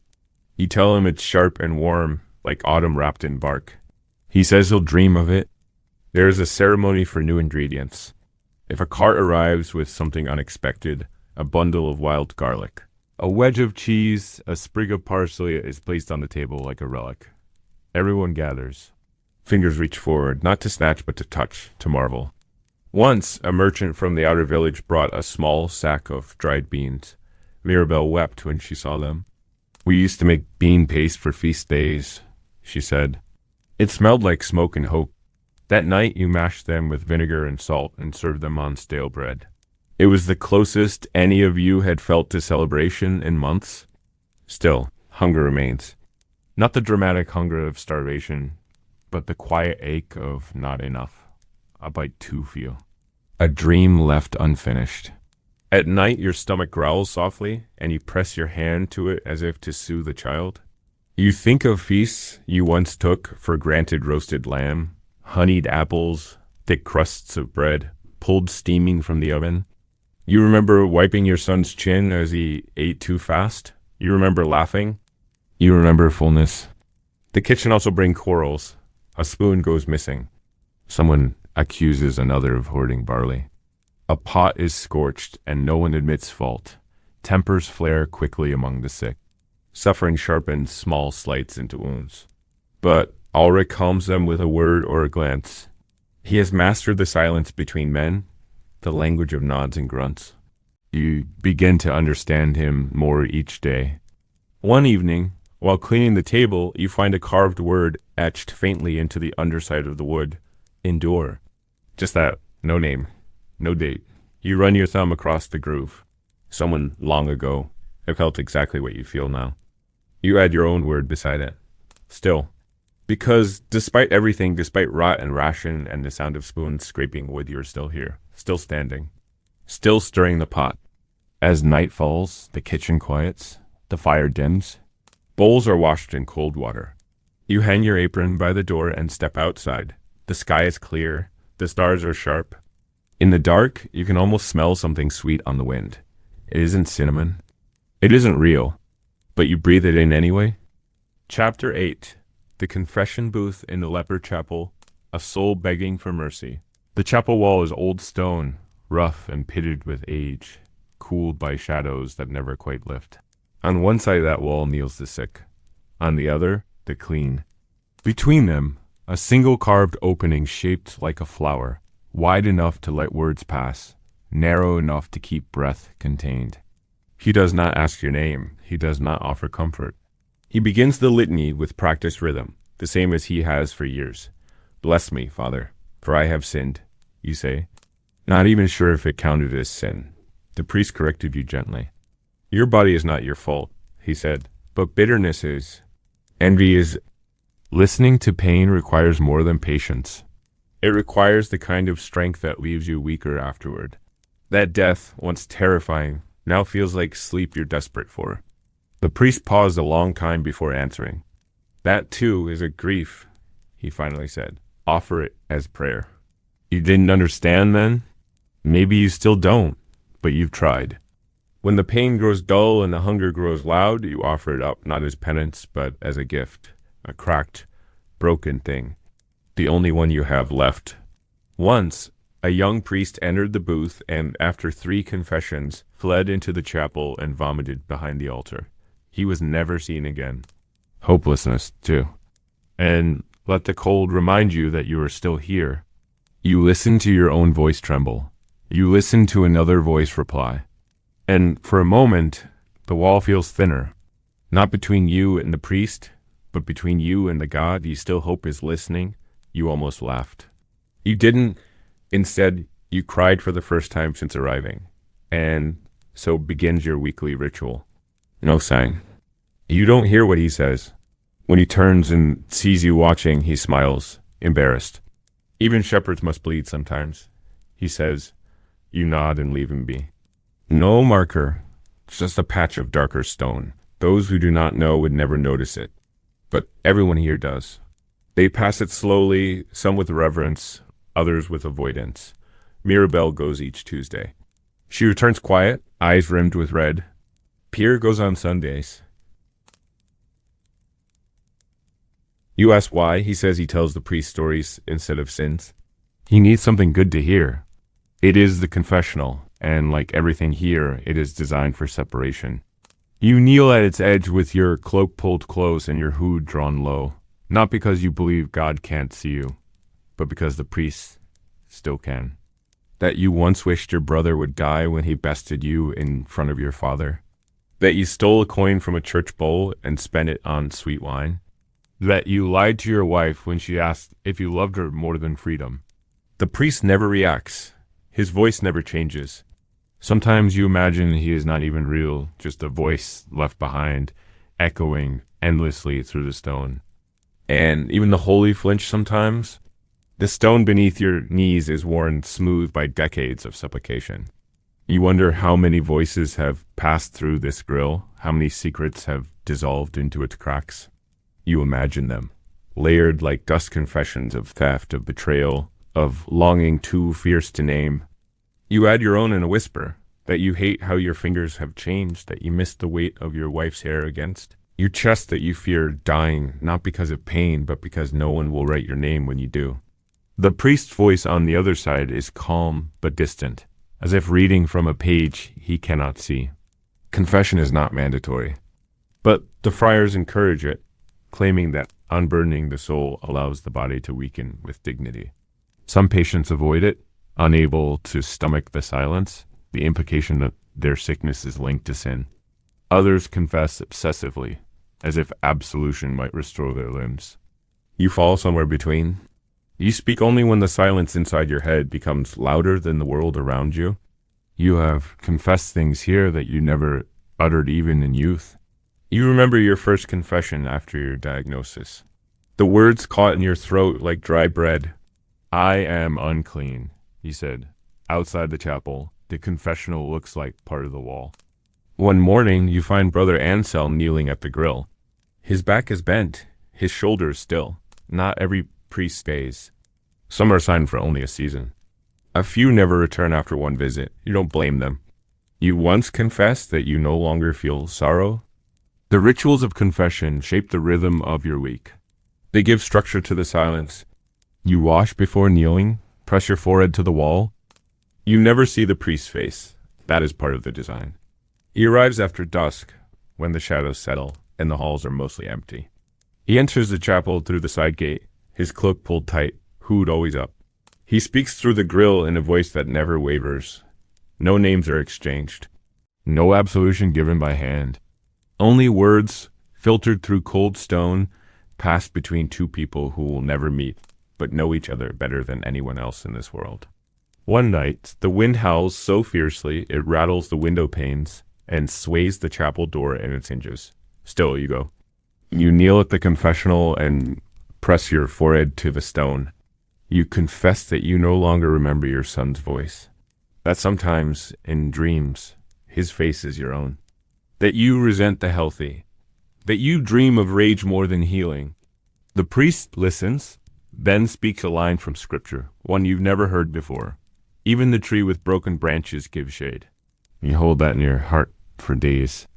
Confession is more than ritual now. It is tether, anchor, not because it changes your condition, but because it lets you speak without fear. No one here mocks tears. No one here recoils from shame. And though the priest cannot see your face, you feel seen. That more than forgiveness is what matters. To speak into the dark and have the dark reply with something soft. Some patients speak of visions during confession. Agnes once said she saw a glowing hand reach through the grill. Pierre swears he heard the Virgin weep. Mirabelle says that once her mother's voice answered instead of the priest. You do not know if any of this is true, but you do not argue. In this place, miracles come in silence, not spectacle. There is a slate board mounted on the outside chapel wall, where requests for confession are written. You see a new name appear, Thomas, the man who once believed in dream cures and river stones. You didn't know he'd returned, you thought he'd died. But his name appears each week, scrawled in trembling chalk. You ask Brother Anselm about it. He says Thomas comes after everyone else has gone. He speaks nothing, just kneels and listens. Sometimes we confess by waiting, Anselm says. The confessional becomes more than a booth. It becomes a measure of time. You notice its presence even when not in use. The cold air that lingers near it, the indentations on the floor from countless me's, the marks on the stone wall where fingers have pressed too long. You trace those lines one evening. They remind you of riverbeds, worn by sorrow instead of water. You once confessed that you lied to the friars, that you told them you felt better when you didn't, that you laughed at Pierre's jokes even when your stomach ached. The priest replied, lies given as kindness are not sins. They are offerings. Small candles against great ones. You wrote that down. You think about it every time someone forces a smile here. There are nights when no one visits the confessional. When the chapel sits empty, lit only by a single candle, flickering alone. Those are the nights you feel the wall between heaven and earth grow thin. You sit near the chapel window and speak aloud, not to the priest, but to whatever remains. You speak your hopes. That your hands will stop trembling. That the girl you saw last year will not die this winter. That Mirabelle will remember the taste of something sweet. That someone, somewhere, still prays for you. Confession, in the end, is not about guilt. It is about memory. About naming the things you've lost. The parts of yourself that no longer function, but still ache. You tell the stone about the color blue, how you missed the exact shade of the sky after rain. You tell it about your brother's laugh, your mother's bread, the sound of leaves underfoot. These are not sins. but you confess them anyway. Because forgetting them would be worse. You begin writing your confessions down, not all of them. Just the ones that feel too heavy to leave behind. You tuck the papers beneath your mattress, under your bowl, in your satchel. You hide them everywhere. You imagine someone finding them years from now and reading them aloud in the garden. Maybe even planting a flower for each one. It's a small fantasy, but it softens the days. You ask the priest one day if God remembers you when you no longer remember yourself. There's a pause. Then he says, more than you remember him. You carry that with you like a coin in your palm. You turn it over often. You weigh it. You do not spend it. The confessional is cold now. Winter approaches. You kneel slower. Your joints ache longer. But still, you go. Still, you speak. Still, you hope that the stone remembers. Even if no one else does. Chapter 9. The monks who dared to touch. Silent caregivers of the dying. They move like shadows. Not fast, not loud, just always present. Robed in brown, hoods pulled low, hands gloved or bare depending on the day. The monks are the backbone of the colony. Not healers, not saviors, not saints. Just men who chose to stay when others turned away. You rarely hear their names outside the dormitory. Among the patients, they are simply brother, followed by a gesture, a nod, a glance. You once passed by and heard snoring, two men sharing warmth under a single blanket. Exhaustion doesn't care about dignity. They take what rest they can. Most wake before the bell. They break fast with broth and bread, same as everyone else, then begin again. Some were once scholars. Brother Etienne flinched once while cleaning a woman's foot, then apologized with tears in his eyes. I am not holy enough, he said. Anselm corrected him. Holiness is not the absence of fear. It is moving forward anyway. Etienne now walks the halls at dusk, offering prayers to the sleeping. That brother Sylvain died with a wound on his face. That another left when his hands began to numb. But no one speaks of it openly. The vow of obedience remains, even when the body breaks. Those who fall are buried among the patients, without special marker, a cross, a name, a prayer, equal in death as in service. He is still afraid. Then he says, regret is for the comfortable. I chose this before I knew what it would cost, and I choose it still. His eyes hold no bitterness, only tiredness. And a quiet peace that you envy. But he walks anyway. Others, soldiers. They came to this work through vows of service, silence, and surrender. They gave up their names, their families, their dreams. And yet, in this place of ruin and rot, they are more alive than any you've known. You wonder if their sacrifice is what keeps them soft, or if the softness came first and brought them here. They respond not with words, but with touch, his back slick with sweat. Herb salves a blade for cutting cloth when infection spreads too far. They rarely use the blade, but it is there, always there. You've seen Anselm pause over it, lips pressed thin, before returning it to its pouch. Mercy can take many forms, some more painful than others. Anselm speaks softly as he works. You are still whole, he says. Your body remembers the image of God. You ask later if he believes that. He says, some days. But I say it always. Just in case today is the day he believes it too. Brother Anselm is the oldest. His beard is gray and his step slow, but his hands never tremble. He moves from cot to cot at dawn, checking dressings, adjusting blankets, murmuring prayers even when no one listens. No charts, no medicine beyond what can be grown or mixed. But these monks have learned more than most physicians. The monks gather for compline in the chapel. Their voices rise together, unpolished but full. You sit near the back and listen. The Latin chants wash over you, not understood, but felt. Afterward, Anselm lights a single candle and carries it through the dormitory, pausing at each cot to offer a silent blessing. You pretend to sleep, but open your eyes just enough to watch. He stops at yours, lays a hand on your shoulder, and says, you are seen. Then he moves on. They know how to read the color of a man's eyes to tell if he'll last another week. They recognize the fever that signals infection and the silence that signals surrender. They track time not by clocks, but by who can still eat, who still laughs, who has stopped dreaming. he never flinches.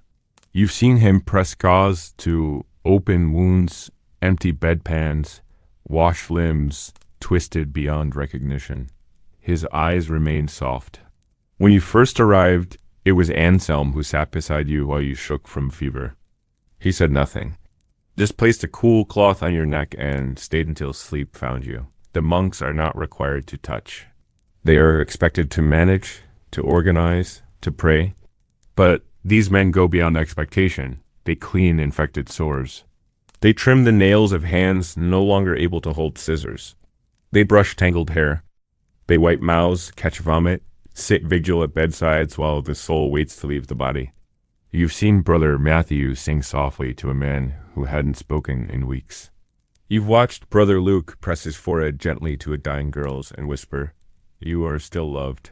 No audience, no reward, just love in the quietest form. The colony is not a hospital.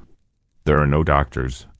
There's a small room behind the chapel where the monks sleep in shifts. Their cots are plain, their robes hang on pegs. One evening, you help Anselm wash a patient who can no longer sit upright. The man's legs are covered in lesions. The friars were trained in monasteries. The younger monks struggle more.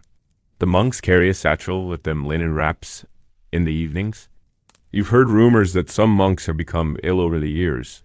You ask Anselm once if he regrets it. He doesn't answer immediately. You begin to notice the way the monks walk. Not just the rhythm of their sandals on stone, but the intention behind each step. They do not hurry, but neither do they dawdle. Their movement is precise, deliberate, as if they've weighed the purpose of each action before it happens. When Brother Luke passes you in the corridor, he gently presses a hand to your elbow, a touch so light it might be mistaken for wind, yet it stays with you for hours. You help fold sheets there now, alongside Brother Etienne. He speaks quietly while you work, telling you about the monastery he left behind. Brother Yves hasn't uttered a word in 2 years. Some say he took a vow of silence. Others say grief stole his voice after watching a child die in his arms, though they don't show it often. You once saw Matthew wince while binding a wound. His palm was cut, a clean line from knife to thumb. He wrapped it quickly and said nothing. They do not pretend to cure. They simply sit beside suffering and refuse to run. Anselm joins you, settles on the bench without a word. Together you watch the candle burn low. Finally you ask, "How do you keep doing it?" He smiles faintly and says, I just don't stop. The distinction lingers. You write it down that night, and somehow that refusal becomes its own form of healing. Not for the body, but for everything else. Later, you ask why he didn't stop. Pain is part of it, he replied. If I waited to feel well before helping, I'd never begin. You try to remember that when your own joints freeze, when your breath comes hard, service here is not about strength. It is about showing up again and again in weakness. Whatever the reason, he communicates with gestures open palms for help they never expected. But still, patients leave tokens for them. A sprig of rosemary on their bench, a folded page with a drawing, a worn coin pressed into a palm. These offerings are never refused. They are accepted with nods, with bowed heads, and placed gently in a wooden box beneath the altar. You looked once.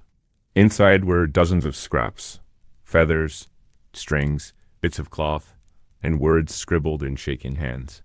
A treasury of gratitude no one sees, but everyone knows is there. A tap of the heart for thanks, one finger raised for weight. And yet he is one of the most beloved among the patients. He knows how to braid hair, how to heat stones and wrap them in cloth to ease cramps, how to sing through breath alone, a soft humming that calms the air like incense. I miss the bells, he says. They used to chime for every hour. You wake to find him sitting beside your cot, repairing your sandal with a piece of twine. You hadn't asked. You hadn't even noticed it was broken. Not because they must, but because they insist on sharing the burden. It is always done with dignity. A basin of water, a fresh cloth, a whispered prayer.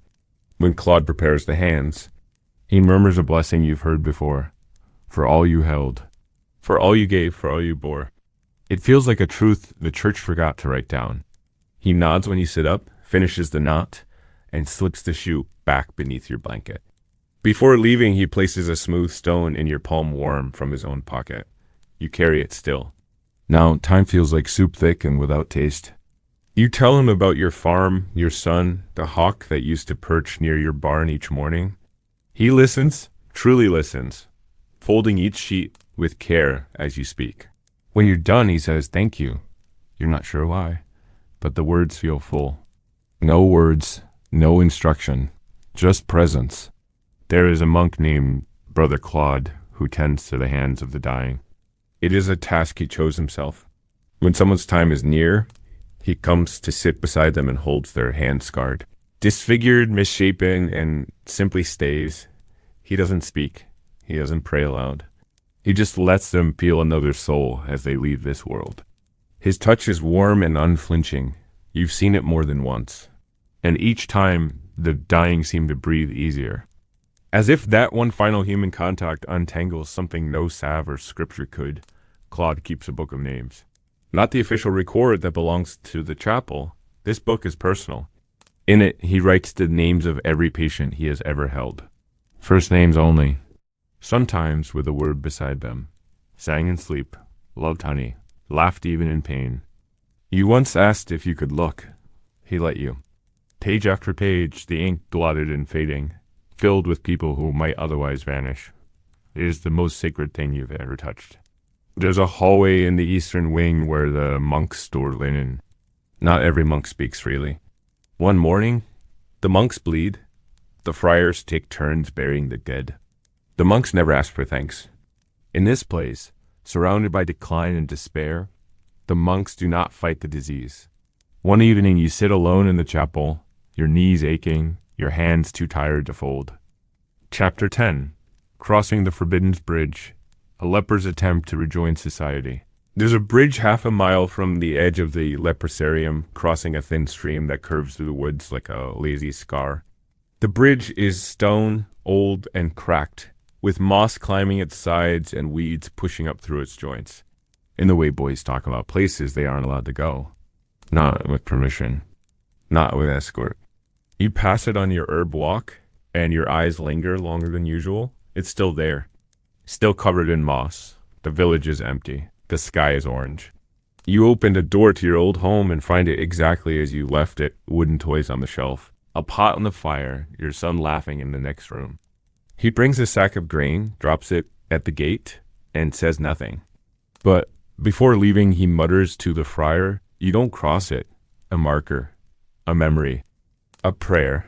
Then you turn back before the moon rises. You don't speak of it. You don't need to. In the morning, you find another stone beside yours, then another.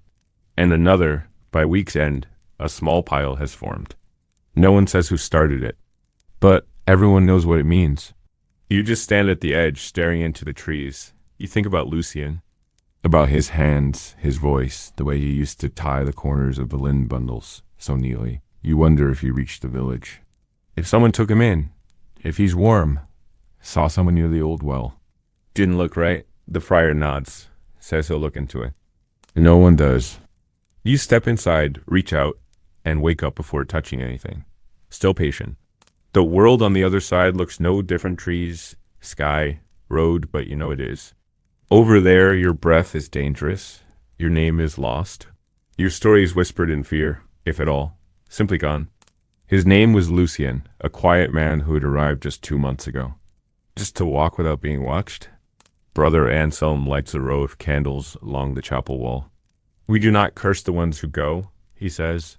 "Only bless them on whatever road they now walk." You watch the flames sway in the breeze. One by one, they flicker and die until only a single flame remains. You stare at it too long, willing it to hold. You sit together near the chapel, the air cool and heavy with damp. You think about that as you crush rosemary in the garden. How a structure meant to unite now divides. How something that spans distance can create isolation. Do you think he made it? She asks. You don't answer. You want to say yes? But you've lived here long enough to know that some questions don't deserve answers. He lost most of his left hand and part of his cheek, but still spoke clearly. He never said much. Just sat near the garden, watched the sky, and folded strips of linen with care. And now he was gone, his cot empty, his bowl missing, a space where his sandals had once rested. If I could just cross it, he says, they do not send search parties. They walk the grounds quietly, ask a few questions, then fall into their usual routines. But the patients are shaken. Some whisper that he went to find his wife. Others claim he had family in a village up north. You remember seeing him stare through the fence one evening?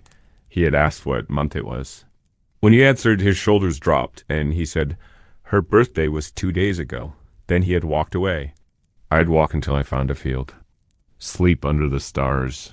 Find someone who didn't know my name. You don't tell him the truth that people always know. That you can hear a leper long before you see one. That the way you walk, the way you cough, the way your eyes dart too quickly and your limbs pull close to your body, it all gives you away. It doesn't look like a border. It isn't guarded. There are no signs. But everyone in the colony knows what it means. On this side, you are what the world has named you. On the other, you are someone else's memory, someone else's risk, someone no longer allowed to return. You've never crossed it. Most haven't, but the stories linger. Stories of those who tried. Stories of those who made it halfway. Some say they were dragged back. Others say they vanished into the trees and were never seen again. You don't know if they escaped or died in a ditch with their bell still clutched to their chest? Pierre talks about it often. One morning, the rumor spreads fast someone has left. The friars do not panic. The Forbidden Bridge becomes a place of focus for the next week.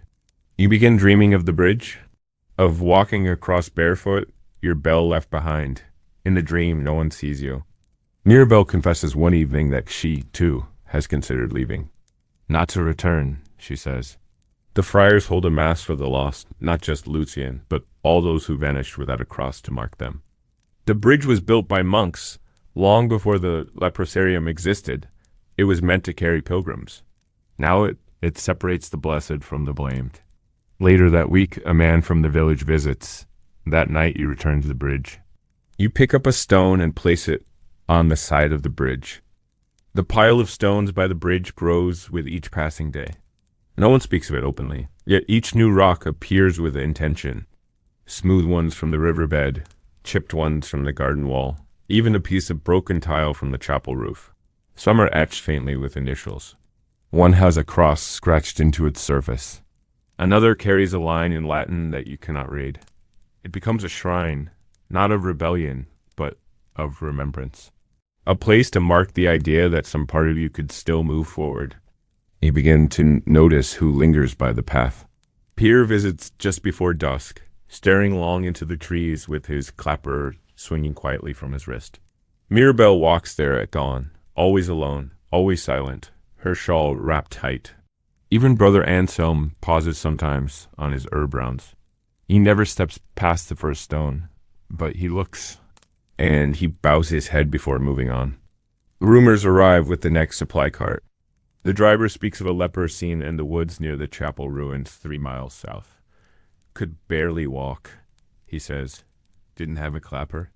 Looked half-starved. The friars nod. They don't ask questions. The driver spits in the dirt and says, better he stays gone. Safer that way. He leaves without taking the bread offered to him. That night, the patients speak in low voices. Some believe Lucien is still alive, wandering from hollow to hollow, sleeping under leaves. Others say he's already dead, his bones hidden beneath the roots. A few, like Solane, believe he was never real. He was a story we made up, she says, stirring her soup. A story about leaving without being punished for it. You want to argue, but you understand? Hope, in this place, can sound like fiction. You recall a time long ago, before your exile, when you crossed bridges without thought. When the line between safety and risk was marked only by instinct. When leaving a village meant returning, now, the idea of return feels like heresy. Not because it's dangerous, but because it's impossible. You are not the same. Even if your body healed overnight, your absence would remain. Your voice, your name, your scent changed. You would not walk into your old life. You would haunt it. Still, the bridge calls to you. Not as a path back, but as a symbol. A boundary you did not choose. A line you didn't draw, but must now obey. The pile of stones is no longer just for Lucien. It is for all of you, for the ones who stay. For the ones who left, for the ones who dreamed of leaving and woke up weeping, you add another stone. This time, a flat one from the chapel steps. On it, you scratch a word using a nail sharpened against the fire pit. Almost. That's all. You place it gently, as if it might break. When you return to the dormitory, Mirabelle nods at you. She doesn't ask. She doesn't need to. Brother Matthew begins carving a small wooden cross in his spare time. He places it upright at the center of the stones one morning before the fog lifts. Beneath it, he writes, for those between, no one moves it, no one questions it. It belongs now. A week passes, then two. The air grows colder. The trees shed their leaves and the path to the bridge becomes slick with rot. Fewer visit now, but the stones remain. They do not erode. They do not forget. One evening, as the sky burns with early winter light, Pierre tells you he's leaving. He says it casually while washing herbs in the courtyard. I'm going, he says. Not far, just to see. If I die walking. You don't respond. You know the hunger in his voice. That same ache, that same pull. That same fear that sitting still too long will turn your spirit to dust. You wait up that night, but Pierre doesn't leave. Not that night, nor the next. Something holds him. Maybe the cold. Maybe the pain. Maybe the way the others watch him too closely now. Whatever it is, he stays. But the way he stares out windows changes. He's already gone, in pieces. Brother Anselm speaks of bridges during a sermon. Christ walked into cities where none would go, he says. He crossed boundaries made of fear. So must we in our way. Even if our feet never move, his eyes find yours. You nod, though you don't fully understand. Later, you write it down in your ledger. Not for clarity, just so you won't forget. Winter arrives without ceremony. The path to the bridge is buried in frost. The stone pile remains, crowned now with snow and silence. You pass it one last time before the ice thickens. You place your hand on the wooden cross, peel the grain beneath your fingers, and whisper a name. Not Lucien's, not Pierre's, your own. Just once, then you turn back. Slowly, always slowly. Chapter 11. Painted in Gold. How Lepers Appeared in Medieval Art. The walls of the chapel are bare except for a single fresco behind the altar. It depicts Christ washing a leper's feet. The scene is stiff, the brushstrokes uneven, but the message is clear. Your face is hidden, who drawn, or replaced by a mask of sorrow. You carry a bell or a crutch, or sometimes both. You are rarely centered. You are off to the side of saints, of kings, of holy events. Silence. The leper speaks only through posture, through wounds. His back is straight, his staff lifted not in support, but in defense. His face is turned to the viewer, and though his features are simple, his gaze holds. You just look tired. You nod. A face melting into a cloak. The friars say nothing. They let you draw. They understand. Ehud, no clapper. Just eyes that meet the viewer's gaze. You do not sign it. You do not need to. That's enough. He looks angry. Where your hands are not always outstretched. Where your mouth is not always closed. Where your pain can be written in gold, not because it is beautiful, but because it is yours. You say, or proud. Anselm leans in, or just alive. Never through voice. You begin to notice how rare it is to find one smiling. Even in scenes of healing, the mouth remains closed, the eyes lowered. No joy, only acceptance. A background detail, a reminder, a warning. You've seen these images before in churches before your exile. Back then, you didn't look closely. With the saint seated calmly among the sick, he looked clean, she says. Too clean. Who has never heard the way your breathing changes at night or smelled the decay beneath your bandages? What truth can pigment hold when the painter flinches at the sight of you? You ask Anselm if any leper ever painted themselves. He smiles sadly. If they did, the church never kept it. Like someone who had read about suffering, but never lived it. She shakes her head. The lepers in the tapestry all looked like ghosts, forgotten during the years of labor and marriage and decay. You scratch shapes into spare parchment, using charcoal from the kitchen fire. At first, you draw the others, Mirabelle kneeling by the lavender, Pierre adjusting his bandages, Claude holding a dying man's hand. Then you draw yourself, not kneeling, not bowed, just sitting, looking out. Now, you know them better than your own reflection. The leper kneels, robes torn, sores faintly blooming across his arms, while Christ lowers himself. Halo bright and golden, hands soft against infected skin. You sit before that painting, often studying the angle of the brush, the colors faded by years of smoke and candlelight. When it suited the story, he turns the page. See here? St. Francis and the leper. You squint. The saint stands tall, his hands outstretched, while the leper bows before him like a subject before a king. Soon, others ask for portraits. Solane wants hers with her hair braided, like she wore it as a girl. Pierre asks for a version of himself without the sores. You oblige. When you hand it to him, he says nothing. He holds it as if it might shatter. Later, you find it tucked into the pages of his prayer book. The leper's robe is gray, tattered, his eyes blank. Healed by humility, Anselm says softly, but always silent. It is the only place in this entire colony where a leper is touched without fear. In art, you are always kneeling, always bowed. In manuscripts and altarpieces and stained glass windows, your figure is bent low to the ground. Brother Anselm keeps a book of illuminations. He shows it to you one morning as you sit beside the kitchen fire. The pages are thick and yellowed, the illustrations small and delicate. One shows a procession of beggars, faces turned skyward, palms extended in hope. Another shows a priest holding out a loaf of bread while a figure recoils, as though the gift might burn. The colors are beautiful, deep blues, crimson reds, shining halos, and hammered gold leaf. Even the sores are painted with care. Tiny circles, pale pink and gray, rimmed in shadow. You trace one with your finger, surprised by how much it resembles your own. They painted us holy, you say. Anselm nods. That is the thread through all the images. Mirabelle tells you she once saw a tapestry of St. Lazarus in a noble's home. It hung beside the hearth, woven in fine thread. You wonder what it means to be painted by someone who has never touched you. In one fresco, badly cracked and water-stained, you find an exception. The leper stands alone, no saint nearby, no crowd observing. You begin drawing again. It's something you did in childhood. You show the drawing to Mirabelle one afternoon. She stares at it for a long time. You don't look sick, she says. The friars notice your work. Not all the drawings are gentle. You sketch a man screaming in the dark, a body half buried, clinging to a bell. You place one sketch beneath the altar, a self-portrait. Art, you realize, is the only place where you get to decide how your story looks. A new page appears on the chapel wall, hung with care by Brother Matthew.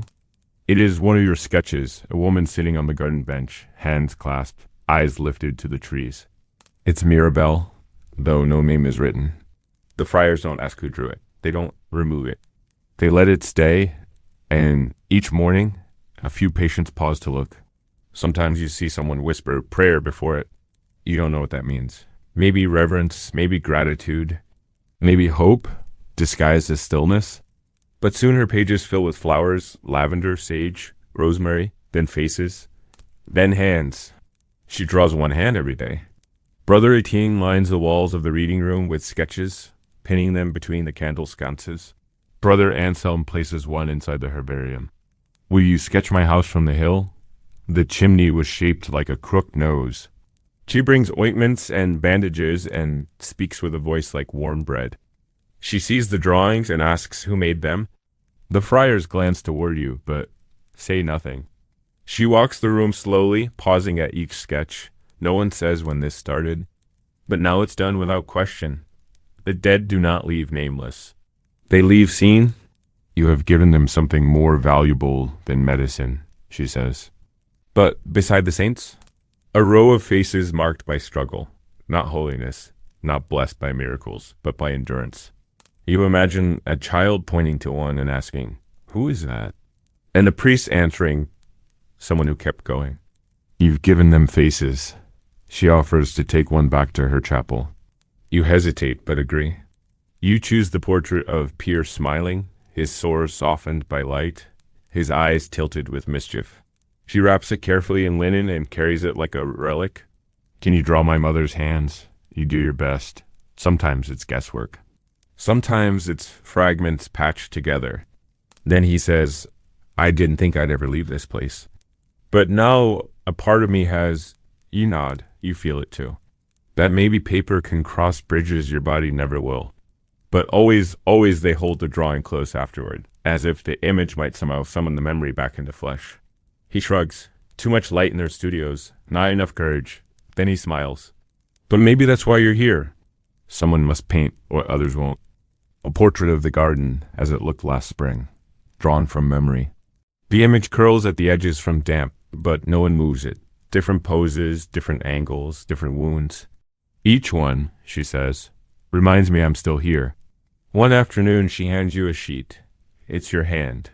Cracked, bent, but holding a charcoal stick. Drawing, creating, alive. Not perfectly, not formally. Just enough to put charcoal to page and tell a truth no one else will. Solane draws her feet. Pierre draws birds. Agnes draws her doll again and again. Her hands shake, but the eyes never change, always watching. You keep drawing. It becomes your confession. A way to speak without stammering, to shout without fear. You draw what the mirrors have never shown, backs curved from years of pain, lips cracked from silence, shoulders that hold more than cloth and flesh. In the dream, you're barefoot and blemished, standing in the middle of the canvas. No staff, no cloak, no bell, just your face, weathered and proud. The angels do not flinch. The artist does not look away. When you wake, your pillow is damp, but your chest feels light. You draw the truth that no painter in a cathedral ever dared to see. The truth that sickness is not only collapse. It is resistance. It is breath when breath is no longer asked of you. You sketch yourself again, this time standing, holding your clapper like a torch, not a burden. Behind you, the bridge. Ahead, only sky. It is not realistic. But it is honest. One night, you dream of being painted into one of those gilded panels saints with golden halos, their robes spilling over the edge of the world. Mirabelle begins sketching beside you. At first, she claims it's just for company. The friars begin collecting the drawings. Not officially, but gently. Soon, other patients begin to ask, Can you draw my sister's face? I forget how she smiled. One day, a visitor arrives, an abbess from a convent downriver. After she leaves, Pierre is quiet for a long time. The drawings outlast the patients. When someone dies, a friar tucks their sketch into the folds of their blanket or lays it on their chest like a token. You begin to teach others how to draw. You ask Brother Anselm why none of the great painters ever came here. You imagine your drawings one day hanging in a church. Not in a corner, not in a shadowed niche. You smile at the thought. Then you pick up your charcoal and begin again. Chapter 12. The Feast of Shadows, a festival for the forsaken. The calendar keeps turning, even here. Outside, the world marched forward with its festivals and fasts, its saints' days and holy feasts, marked by bells and markets and fire. Not all saints that day belongs to the clean, the canonized. No, this feast is for the souls still wandering, still aching, still marked. The friars say it began generations ago, when one of their own caught the sickness and refused to stop singing. He died with his arms around a patient, humming a song. Since then, the tradition remained, a single night of warmth, music, and memory. His voice cracks, but no one minds. Then Solane sings an old cradle song, barely more than a hum, the melody wobbling like a candle in wind. It's about bones buried beneath rosemary, about bells that chime even when no one listens. When you finish, Mirabelle squeezes your hand. You should read that again, she whispers, for the ones outside. When she finishes, someone begins to clap. One pair of hands. The feast becomes something more in that moment. Not just survival, not just comfort, but defiance. A flicker of joy in a place the world buried in silence. And the ones who couldn't. He says nothing else. Doesn't need to. Everyone drinks. The candlelight still burns behind your eyes, and the song hums in your bones. You walk beside Mirabelle. Her flame flickers, ears holds. Together, they light the air. As you pass the stone pile by the Forbidden Bridge, you place your candle at its base. The others do too. A row of lights for the ones who crossed, or almost did, then two, then all. No one is quite in rhythm, but it doesn't matter. One by one, names are spoken, not just by the brothers, but by the patients, the living. You hear voices quiver and crack, but they do not break. The lanterns are placed along the chapel wall, glowing softly, like stars dropped from a kinder sky. Just sound. Breath stretched into melody. No one leads it. It simply begins, carried by tired lungs, rising like mist. You close your eyes and add your voice. You don't know how long you sing. Only that when you stop, the silence is full. Inside the leprosarium, time is measured differently. By dressings changed, by who can still walk, by who didn't wake. Yet once a year, the friars bring the old rhythms back for one night only, the Feast of Shadows. A celebration for those forgotten by every other feast. It begins at dusk on the eve of All Souls.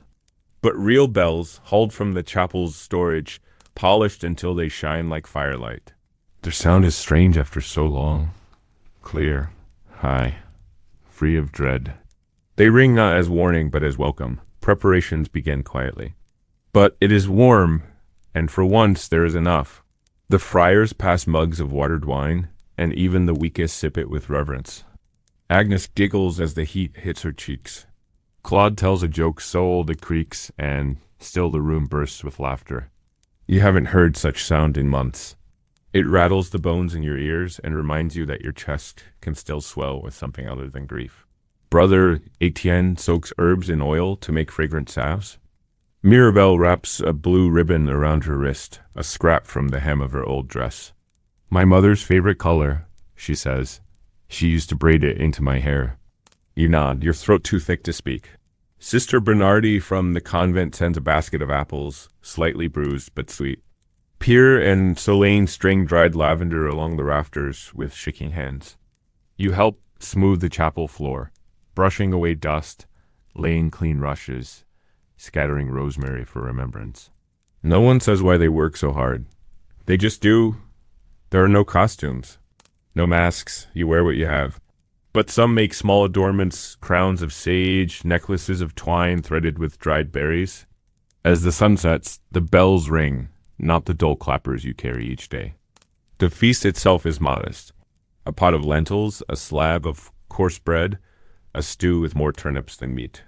Brother Matthew sings first, a hymn from his youth, low and simple, about finding light in hollow places.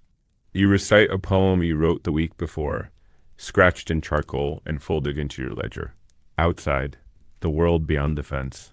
The world that pretends this place doesn't exist. Later, the friars light a lantern for each person lost that year.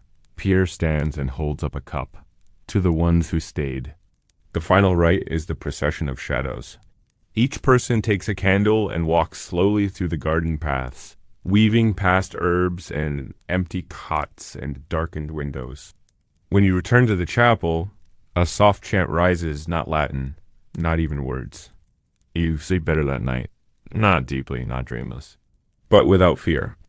The morning after the Feast of Shadows is quieter than most, not out of fatigue, but reverence. The usual coughs and murmurs seem softened, as though everyone carries a layer of silk between their voice and the world. The lanterns are still burning in the chapel. It never does. Not even a gasp. The joy of the feast still clings to your skin, but it begins to sour like fruit held too long. You feel ashamed for laughing, for singing, for pretending the world had changed. Mirabelle finds you there and sits beside you. It still mattered, she says, even if it didn't last. You nod. You don't believe her yet. But you want to. Just movement efficient, then faces. Not as the world sees them, but as you do. Marjolaine's cheek resting against a pillow, Claude's eyes in the firelight. But faintly, like the flame of a spent candle. But its embers remain in sketches passed between cots, in the chant still hummed during morning chores, and in the way patients linger a little longer at the chapel steps. Not everything lasts. But something's root deep. There's no road, no companions, just night. And yet the figure walks, not lost, just going. You hang it above your desk. You feel less alone when you paint now. Mirabelle's fingers adjusting a ribbon. Each brushstroke feels like a prayer you didn't know you were saying. A letter arrives. He stares at the drawing and then quietly asks for a clean shirt. Soling touches the parchment like it might vanish. That evening, she braids her hair and sits longer in the chapel than usual. Delivered by a traveling friar, it is addressed to Brother Anselm, but contains something strange 2 sketches. While working late, you hear soft footsteps. Anselm appears, holding a folded cloth. Inside is a painting. Not yours. Older. Forgotten work by a monk long gone. It shows a leper holding a lantern, walking through a field of stars. He called it the pilgrim who stayed, Anselm explains. He painted it after catching the sickness. Never showed it to anyone. But a litany of names and memories, written in steady script, bordered with leaves and bells. Let it be beautiful, he says. Not because we were, but because we endured. He asks you to help illustrate it. Here's the ones the visiting abbess had taken weeks ago. One of Pierre, one of Soling.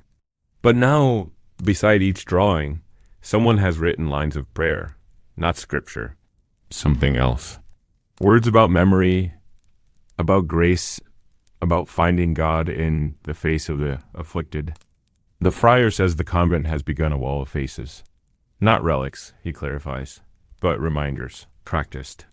The friars clean her gently, wrap her in the same blanket used for others, place her candle from the night before at her feet. You watch from the doorway as Brother Claude kneels beside her. He does not cry. He never does, but his hands linger longer than usual, as though her smallness demands more. By evening, a patient takes a turn, fevered, breathing hard. Mirabelle and the friars rush to her side. You bring cool water and fresh cloth, but the girl Marjolaine is already slipping. She's young, younger than most here.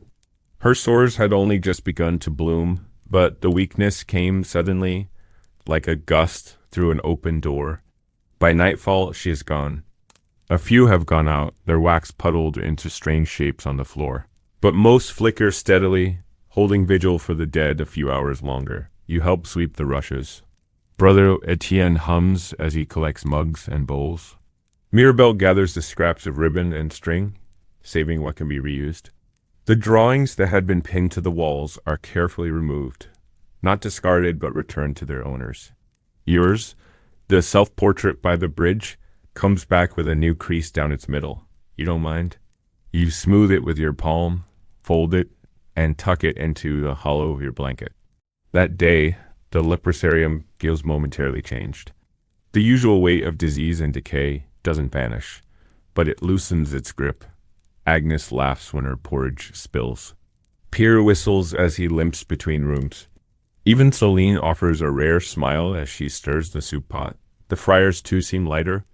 Brother Matthew pauses longer in conversation. Anselm allows himself a second bowl of lentils. For once, it doesn't feel like stealing from tomorrow. The feeling doesn't last forever.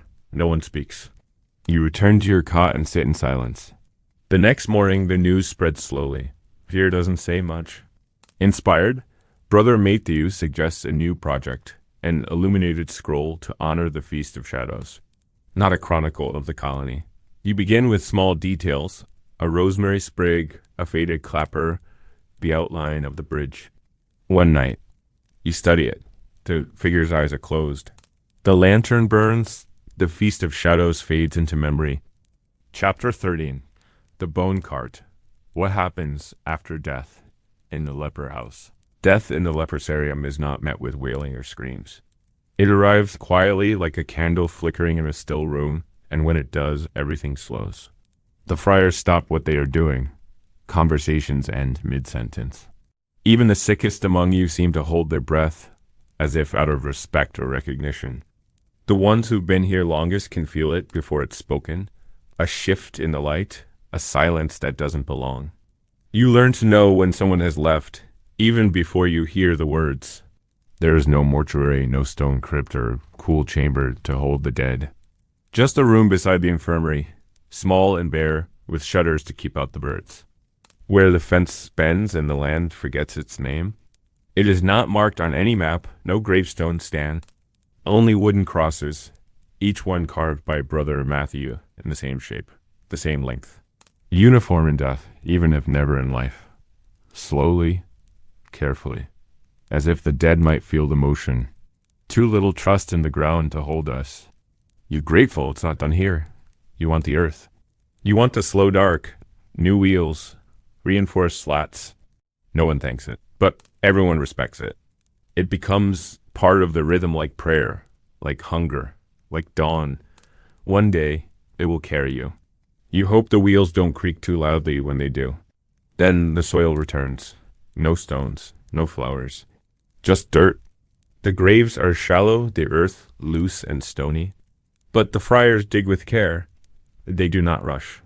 The body is placed there and washed, always by Brother Claude and whoever he trusts that day to help. Anselm reads the same passage each time, and he shall raise them up on the last day. The wind always seems to rise at that line, lifting cloaks and rattling branches. The friars see it as a sign. Nothing grand, just a line or two. He once caught a robin in his hands and set it free. She sang in her sleep and never woke the others. He used to pray for the people who spat at him. These stories are not official. They don't go in any record. But they last longer than wood or stone. You see it as the earth remembering what it once held. Once for Marjolaine, and once for old Jiang, who had lived in the colony longer than anyone. You remember how light the cart felt those days, how it seemed to float over the grass, how the wheels barely left marks. When 3 or 4 pass in the span of weeks, they dig together. That's when the bone cart rolls. The cleansing is slow, gentle, done with rosemary water and cloth. The sound it makes is unlike anything else. A dragging creak that echoes even across the soft earth. You never forget it. You don't want to. That sound tells you the line between presence and absence is about to be crossed. They speak no words while they work, but sometimes you hear humming, a lullaby or a psalm. No one knows who taught them the tunes. He doesn't speak at first. Then he says, "It needs to carry us with dignity." You nod. There's no dignity in the disease. But perhaps there can be in the leaving. Clothing is burned, but tokens are kept letters. A strip of ribbon, a scrap of a drawing. These are stored in a box inside the chapel, labeled only with initials. Sometimes the names are too long gone for even that. Then the box is closed without inscription. Just wait in silence. Burial does not happen immediately. The ground here is hard, often frozen, and the friars wait until they can gather more than one body. It has no paint, no adornment, just splintered wood and wheels that groan with age. The cart arrives in the courtyard just after morning prayer. A plain cloth covers the bodies, folded like laundry. No coffins, no pillows. Just the simple shroud and what bones are still solid enough to be lifted. The patients gather at the windows but do not speak. Some cross themselves. Others bow their heads. A few look away, but no one fails to watch. The burial ground lies at the edge of the woods. A service is held beside the open earth. After the final words, the shrouds are lowered. Sometimes, if a patient was especially beloved or especially feared, a story is told at the edge of the grave. You have never touched the cart, but you've walked behind it twice. Mirabelle tells you that in some places, leper bodies were burned. Too much fear, she says. One evening, you find Brother Claude alone, sanding the cart's handle. His hands are covered in sawdust. The cart is repaired often. The scent of rosemary lingers for days after the cart has rolled through. It clings to the lintels, to the chapel benches, to your sleeves. You begin to associate it not just with burial, but with presence, a marker of memory, not just farewell. When someone places rosemary beside their cot now, it doesn't always mean they're dying. Draw her laughing, someone says. Draw him without the cane. You do your best, but more often now you sketch the hands. It is not a chronicle in the traditional sense. There are no dates, no orders of events, only names, drawings, memories, lines of poetry. What haunts you is the idea of vanishing completely, without echo, of being scrubbed from memory like chalk from slate. That is what the bone cart symbolizes to those outside this place. not just the removal of the dead, but the erasure of those never meant to remain. But hours pass and there's no creaking on the path, no scrape of returning wheels. A small group is sent to check. When they come back, they bring word that one of the wheels shattered mid-journey. A different shape, with curved sides and handles wrapped in braided leather to keep from splintering. He invites others to help. Pierre sands the wood. Agnes paints a line of lavender across the base. You are asked to carve a design into the side panels, just something to remind those who follow what the cart is for. He walks the grounds, listens politely, takes notes in a small leather-bound book. He asks many questions. He watches the new cart, runs his hand along the carved panels. He had written to his abbot, praising your reverence for the dead. He asks if a copy of the Book of Hours and Shadows might be made, not for archives, for learning, for remembrance. Why do you go to such lengths? He finally asks Brother Anselm, for those the world no longer sees. You etch a procession of hands, some open, some folded, some gripping the edge of a blanket. No faces, just hands. Enough to tell the story. The cart collapsed. The bodies were buried there, hastily, beneath piled earth, but the cart was beyond repair. But here, inside these walls, the cart does not erase. It carries. It delivers. It remembers. No one knows why. But Mirabelle stitches a feather onto her quilt. And you draw one curling across the margin of her page in the Book of Hours and Shadows. When someone dies, a page is made in their honor. Not just the sick, the friars too. Even a mule that had carried firewood for 10 years gets a mention. It is silent, save for the crunch of gravel under its wheels. It creaks less than the old one. It glides more than it drags. But when it passes, heads still bow, candles still flicker, the silence still comes. The cart is different. The ritual is not. The curve of fingers once used to press soil or pluck strings or comfort. Not just because of the wheel, but because something that had lasted for decades is now gone. The next burial cannot wait, and a makeshift stretcher is used, a plank of wood and old linen. It does the job, but no one watches it pass. And no one dares to call it the cart. Sometimes you hide small symbols known only to you. A broken circle for someone who longed to leave. A sun for someone who brought light even in silence. One night, while working by candlelight, you find yourself sketching your own face. Not for vanity. Not for fear. But because you wanted to make sure you exist in ink somewhere. Not just to be remembered, but to know you were once seen. The knuckles swollen by years, the lines etched deep with toil. The hands remain long after the names slip away. Sometimes it means they want to be remembered while they're still alive. Mirabelle starts a small tradition of her own. For every person who passes, she draws a single symbol on a piece of cloth and stitches it into a patchwork she's been building from scraps, corner pieces of worn. Robes, strips of clean linen, frayed shawls that had outlived their owners. A spiral for someone who loved stories. A leaf for someone who gardened. A star for the girl who liked to watch the night sky even when her vision faded. She keeps the patchwork at the foot of her bed, folded when not in use. It is not sacred. It is not official. But every time she adds a new piece, someone stops by to see it. You contribute in your own way. Your drawings, once casual, have become requests. The friars begin keeping a book. A proper one, with vellum pages and ink brought in specially from a convent scriptorium. They call it the Book of Hours and Shadows. You are asked to illustrate the margins. You draw birds, bones, branches curling around initials. Death, by now, no longer terrifies you. Not in the way it did. One morning, the cart does not return. It had been taken to the burial ground with 3 bodies, 2 patients and 1 friar. The news spreads like a storm. Brother Matthew begins crafting a new one, not a replica. The new cart rolls for the first time at the next burial. You walk behind it once again. This time for Selene, who passed in her sleep with a feather in her hand. Later that week, a stranger visits. A monk from a distant priory, sent to study the burial practices of isolated communities. Anselm looks at him for a long time, then answers, "Because we do." The monk leaves without further comment. But a week later, a letter arrives. You do not know if it will be read. But you agree to draw the pages? Chapter 14. Beyond the Gate. What becomes of those who survive.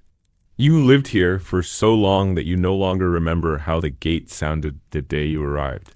Was it iron scraping stone? Wood creaking under its own weight? Or something softer, like a sigh? It doesn't matter now. The gate is always there. You've passed beneath it dozens of times, on foot, on stretchers, walking beside the bone cart.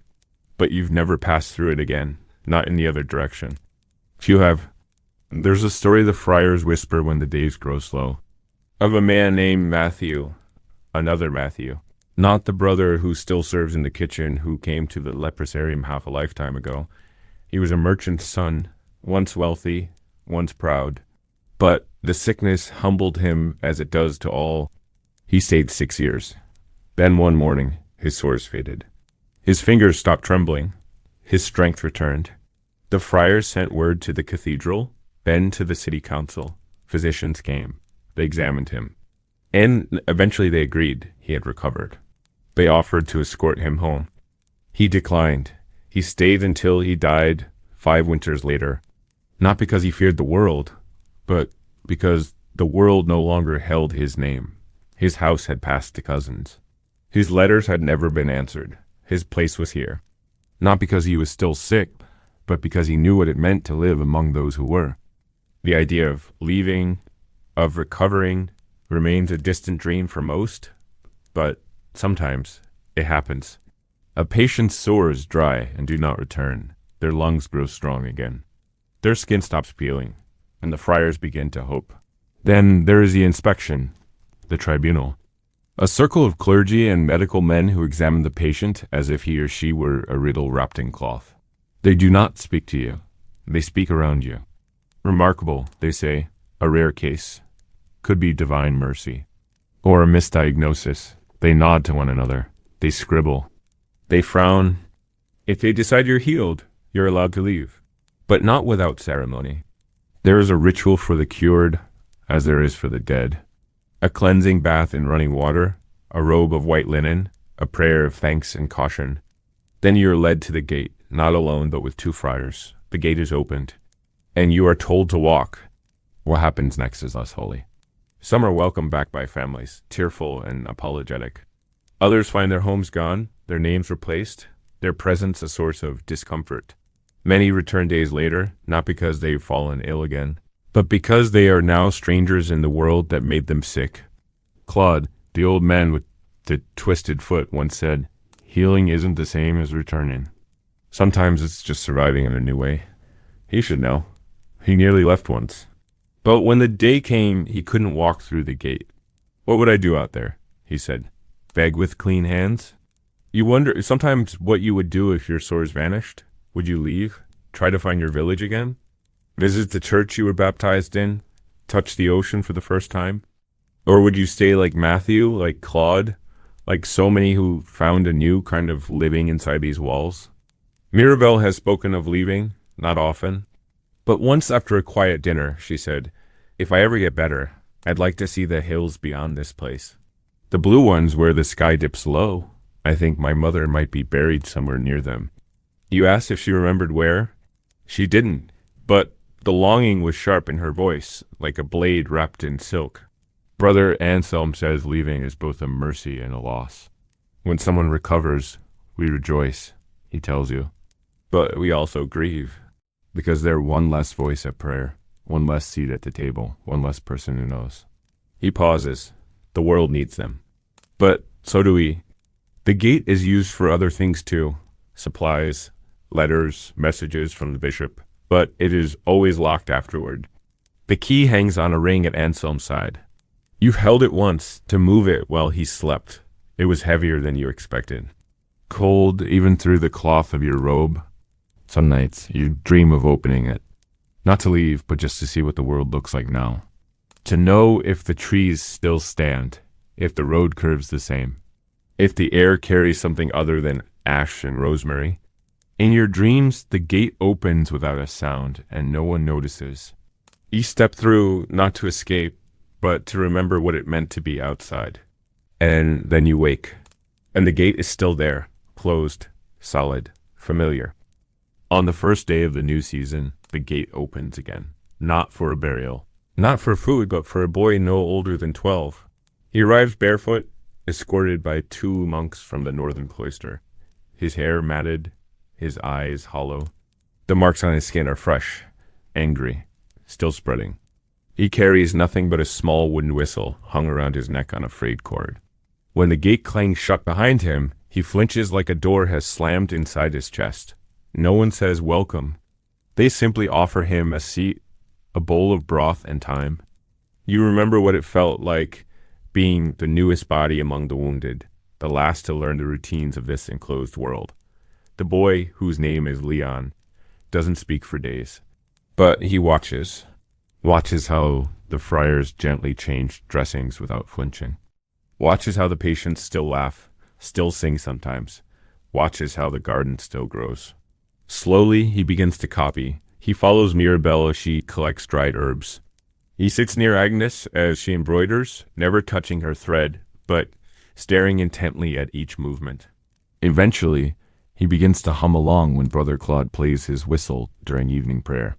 The first sound from him is not a word, but a note. You begin sketching him one day when he's asleep near the chapel. He has curled into the shape of a comma, one arm over his face as though trying to erase himself. You draw the arc of his shoulder, the rise of his breath, the way his whistle rests against his collarbone. When you show the sketch to Mirabelle, she traces the outline and whispers, "He's still here." Recovery looks different for each person.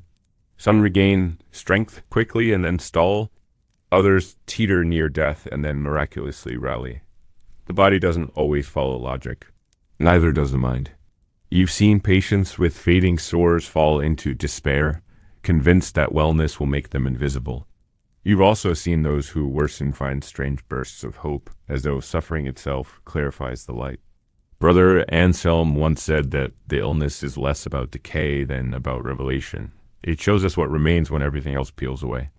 One spring, a patient named Elodie recovers enough to be examined. Her face has healed, though her fingers remain curled. She can walk, though with a limp. The tribunal deems her functionally restored. They offer her freedom. She accepts. The entire colony watches as she passes through the gate, wearing a pale cloak and carrying a satchel. She turns once to look back. No one waves. No one smiles. They simply nod, as if to say, "We remember you." A week later, a letter arrives. It is short. Elodie says she found her sister, that she was not recognized, that she is working as a seamstress, sewing hems no one sees. "I sleep in a loft above a bakery," she writes. "I think of you each morning when the bread rises." Her letter is pinned to the chapel wall beside the Book of Shadows. It is the first time someone who left has spoken again. It will not be the last. Mirabelle grows weaker in the summer, though no new lesions form. Her breath shortens. Her cough returns. She jokes about it at first. Perhaps I am blooming in reverse. But her hands shake when she speaks. You sit with her most days, sometimes in silence, sometimes reading from the Psalms. She asks you to sketch her holding a candle, not lit, she says, not out. Just waiting. You draw it slowly, over days. Her fingers gripping the wax, her eyes steady, the flame implied. It becomes the final sketch in the book before winter comes. She dies one night as snow begins to fall, her blue ribbon tucked under her chin, her mouth just slightly open as though she was about to speak. You carry her, drawing yourself behind the cart. It is the first time you walk at the front. The friars ask you to read a poem. You do. Your voice cracks only once. The gate remains locked that day. The snow piles against it, undisturbed. You think of how many came through and how many never left. How many dreamed of walking beyond it, only to find something greater inside. Not joy, yeah, exactly, but something solid. Like stone warmed by sun. One evening, you find Leon beside the gate, his fingers brushing the keyhole. He doesn't try to open it. He just stares. You sit beside him and wait. Finally, he says, "Will I ever leave?" You don't answer. Instead, you hand him a piece of charcoal and point to the stone wall. "Draw something," you say. So the gate remembers you. He draws a bird, wings open, Mid-flight, not leaving, not landing. Just there. Years pass. You age. Your hands no longer sketch as easily, but your eyes see more clearly. The book of hours and shadows grows heavy with names, drawings, fragments. It is carried now by another younger than you. You remain inside the walls not because of illness, but because the world outside no longer feels like yours. And yet, when the gate creaks again one morning, something in you stirs, not the urge to leave, but the quiet knowing that what was once a place of exile has become a place of witness, of memory, of light. You sit beneath the arch as the gate opens. Not to walk through it, but to watch. To remind it and yourself that every door is both an end and a beginning. Chapter 12. The Feast of Shadows. A festival for the forsaken. The calendar keeps turning, even here. Outside, the world marched forward with its festivals and fasts, its saints' days and holy feasts, marked by bells and markets and fire. Not all saints that day belongs to the clean, the canonized. No, this feast is for the souls still wandering, still aching, still marked. The friars say it began generations ago, when one of their own caught the sickness and refused to stop singing. He died with his arms around the patient, humming a song. Since then, the tradition remained, a single night of warmth, music, and memory. His voice cracks, but no one minds. Then Solane sings an old cradle song, barely more than a hum, the melody wobbling like a candle in wind. It's about bones buried beneath rosemary, about bells that chime even when no one listens. When you finish, Mirabelle squeezes your hand. You should read that again, she whispers, for the ones outside. When she finishes, someone begins to clap. One pair of hands. The feast becomes something more in that moment. Not just survival, not just comfort, but defiance. A flicker of joy in a place, the world buried in silence. And the ones who couldn't, he says nothing else. Doesn't need to. Everyone drinks. The candlelight still burns behind your eyes, and the song hums in your bones. You walk beside Mirabelle. Her flame flickers, yours holds. Together, they light the air. As you pass the stone pile by the Forbidden Bridge, you place your candle at its base. The others do too. A row of lights for the ones who crossed, or almost did, then two, then all. No one is quite in rhythm, but it doesn't matter. One by one, names are spoken, not just by the brothers, but by the patients, the living. You hear voices quiver and crack, but they do not break. The lanterns are placed along the chapel wall, glowing softly, like stars dropped from a kinder sky. Just sound. Breath stretched into melody. No one leads it. It simply begins, carried by tired lungs, rising like mist. You close your eyes and add your voice. You don't know how long you sing, only that when you stop, the silence is full. Inside the leprosarium, time is measured differently. By dressings changed, by who can still walk, by who didn't wake. Yet once a year, the friars bring the old rhythms back for one night only, the Feast of Shadows. A celebration for those forgotten by every other feast. It begins at dusk on the eve of All Souls. But real bells, hauled from the chapel's storage, polished until they shine like firelight. Their sound is strange after so long. Clear, high, free of dread. They ring not as warning, but as welcome. Preparations begin quietly. But it is warm, and for once there is enough. The friars pass mugs of watered wine, and even the weakest sip it with reverence. Agnes giggles as the heat hits her cheeks. Claude tells a joke so old it creaks, and still the room bursts with laughter. You haven't heard such sound in months. It rattles the bones in your ears and reminds you that your chest can still swell with something other than grief. Brother Etienne soaks herbs in oil to make fragrant salves.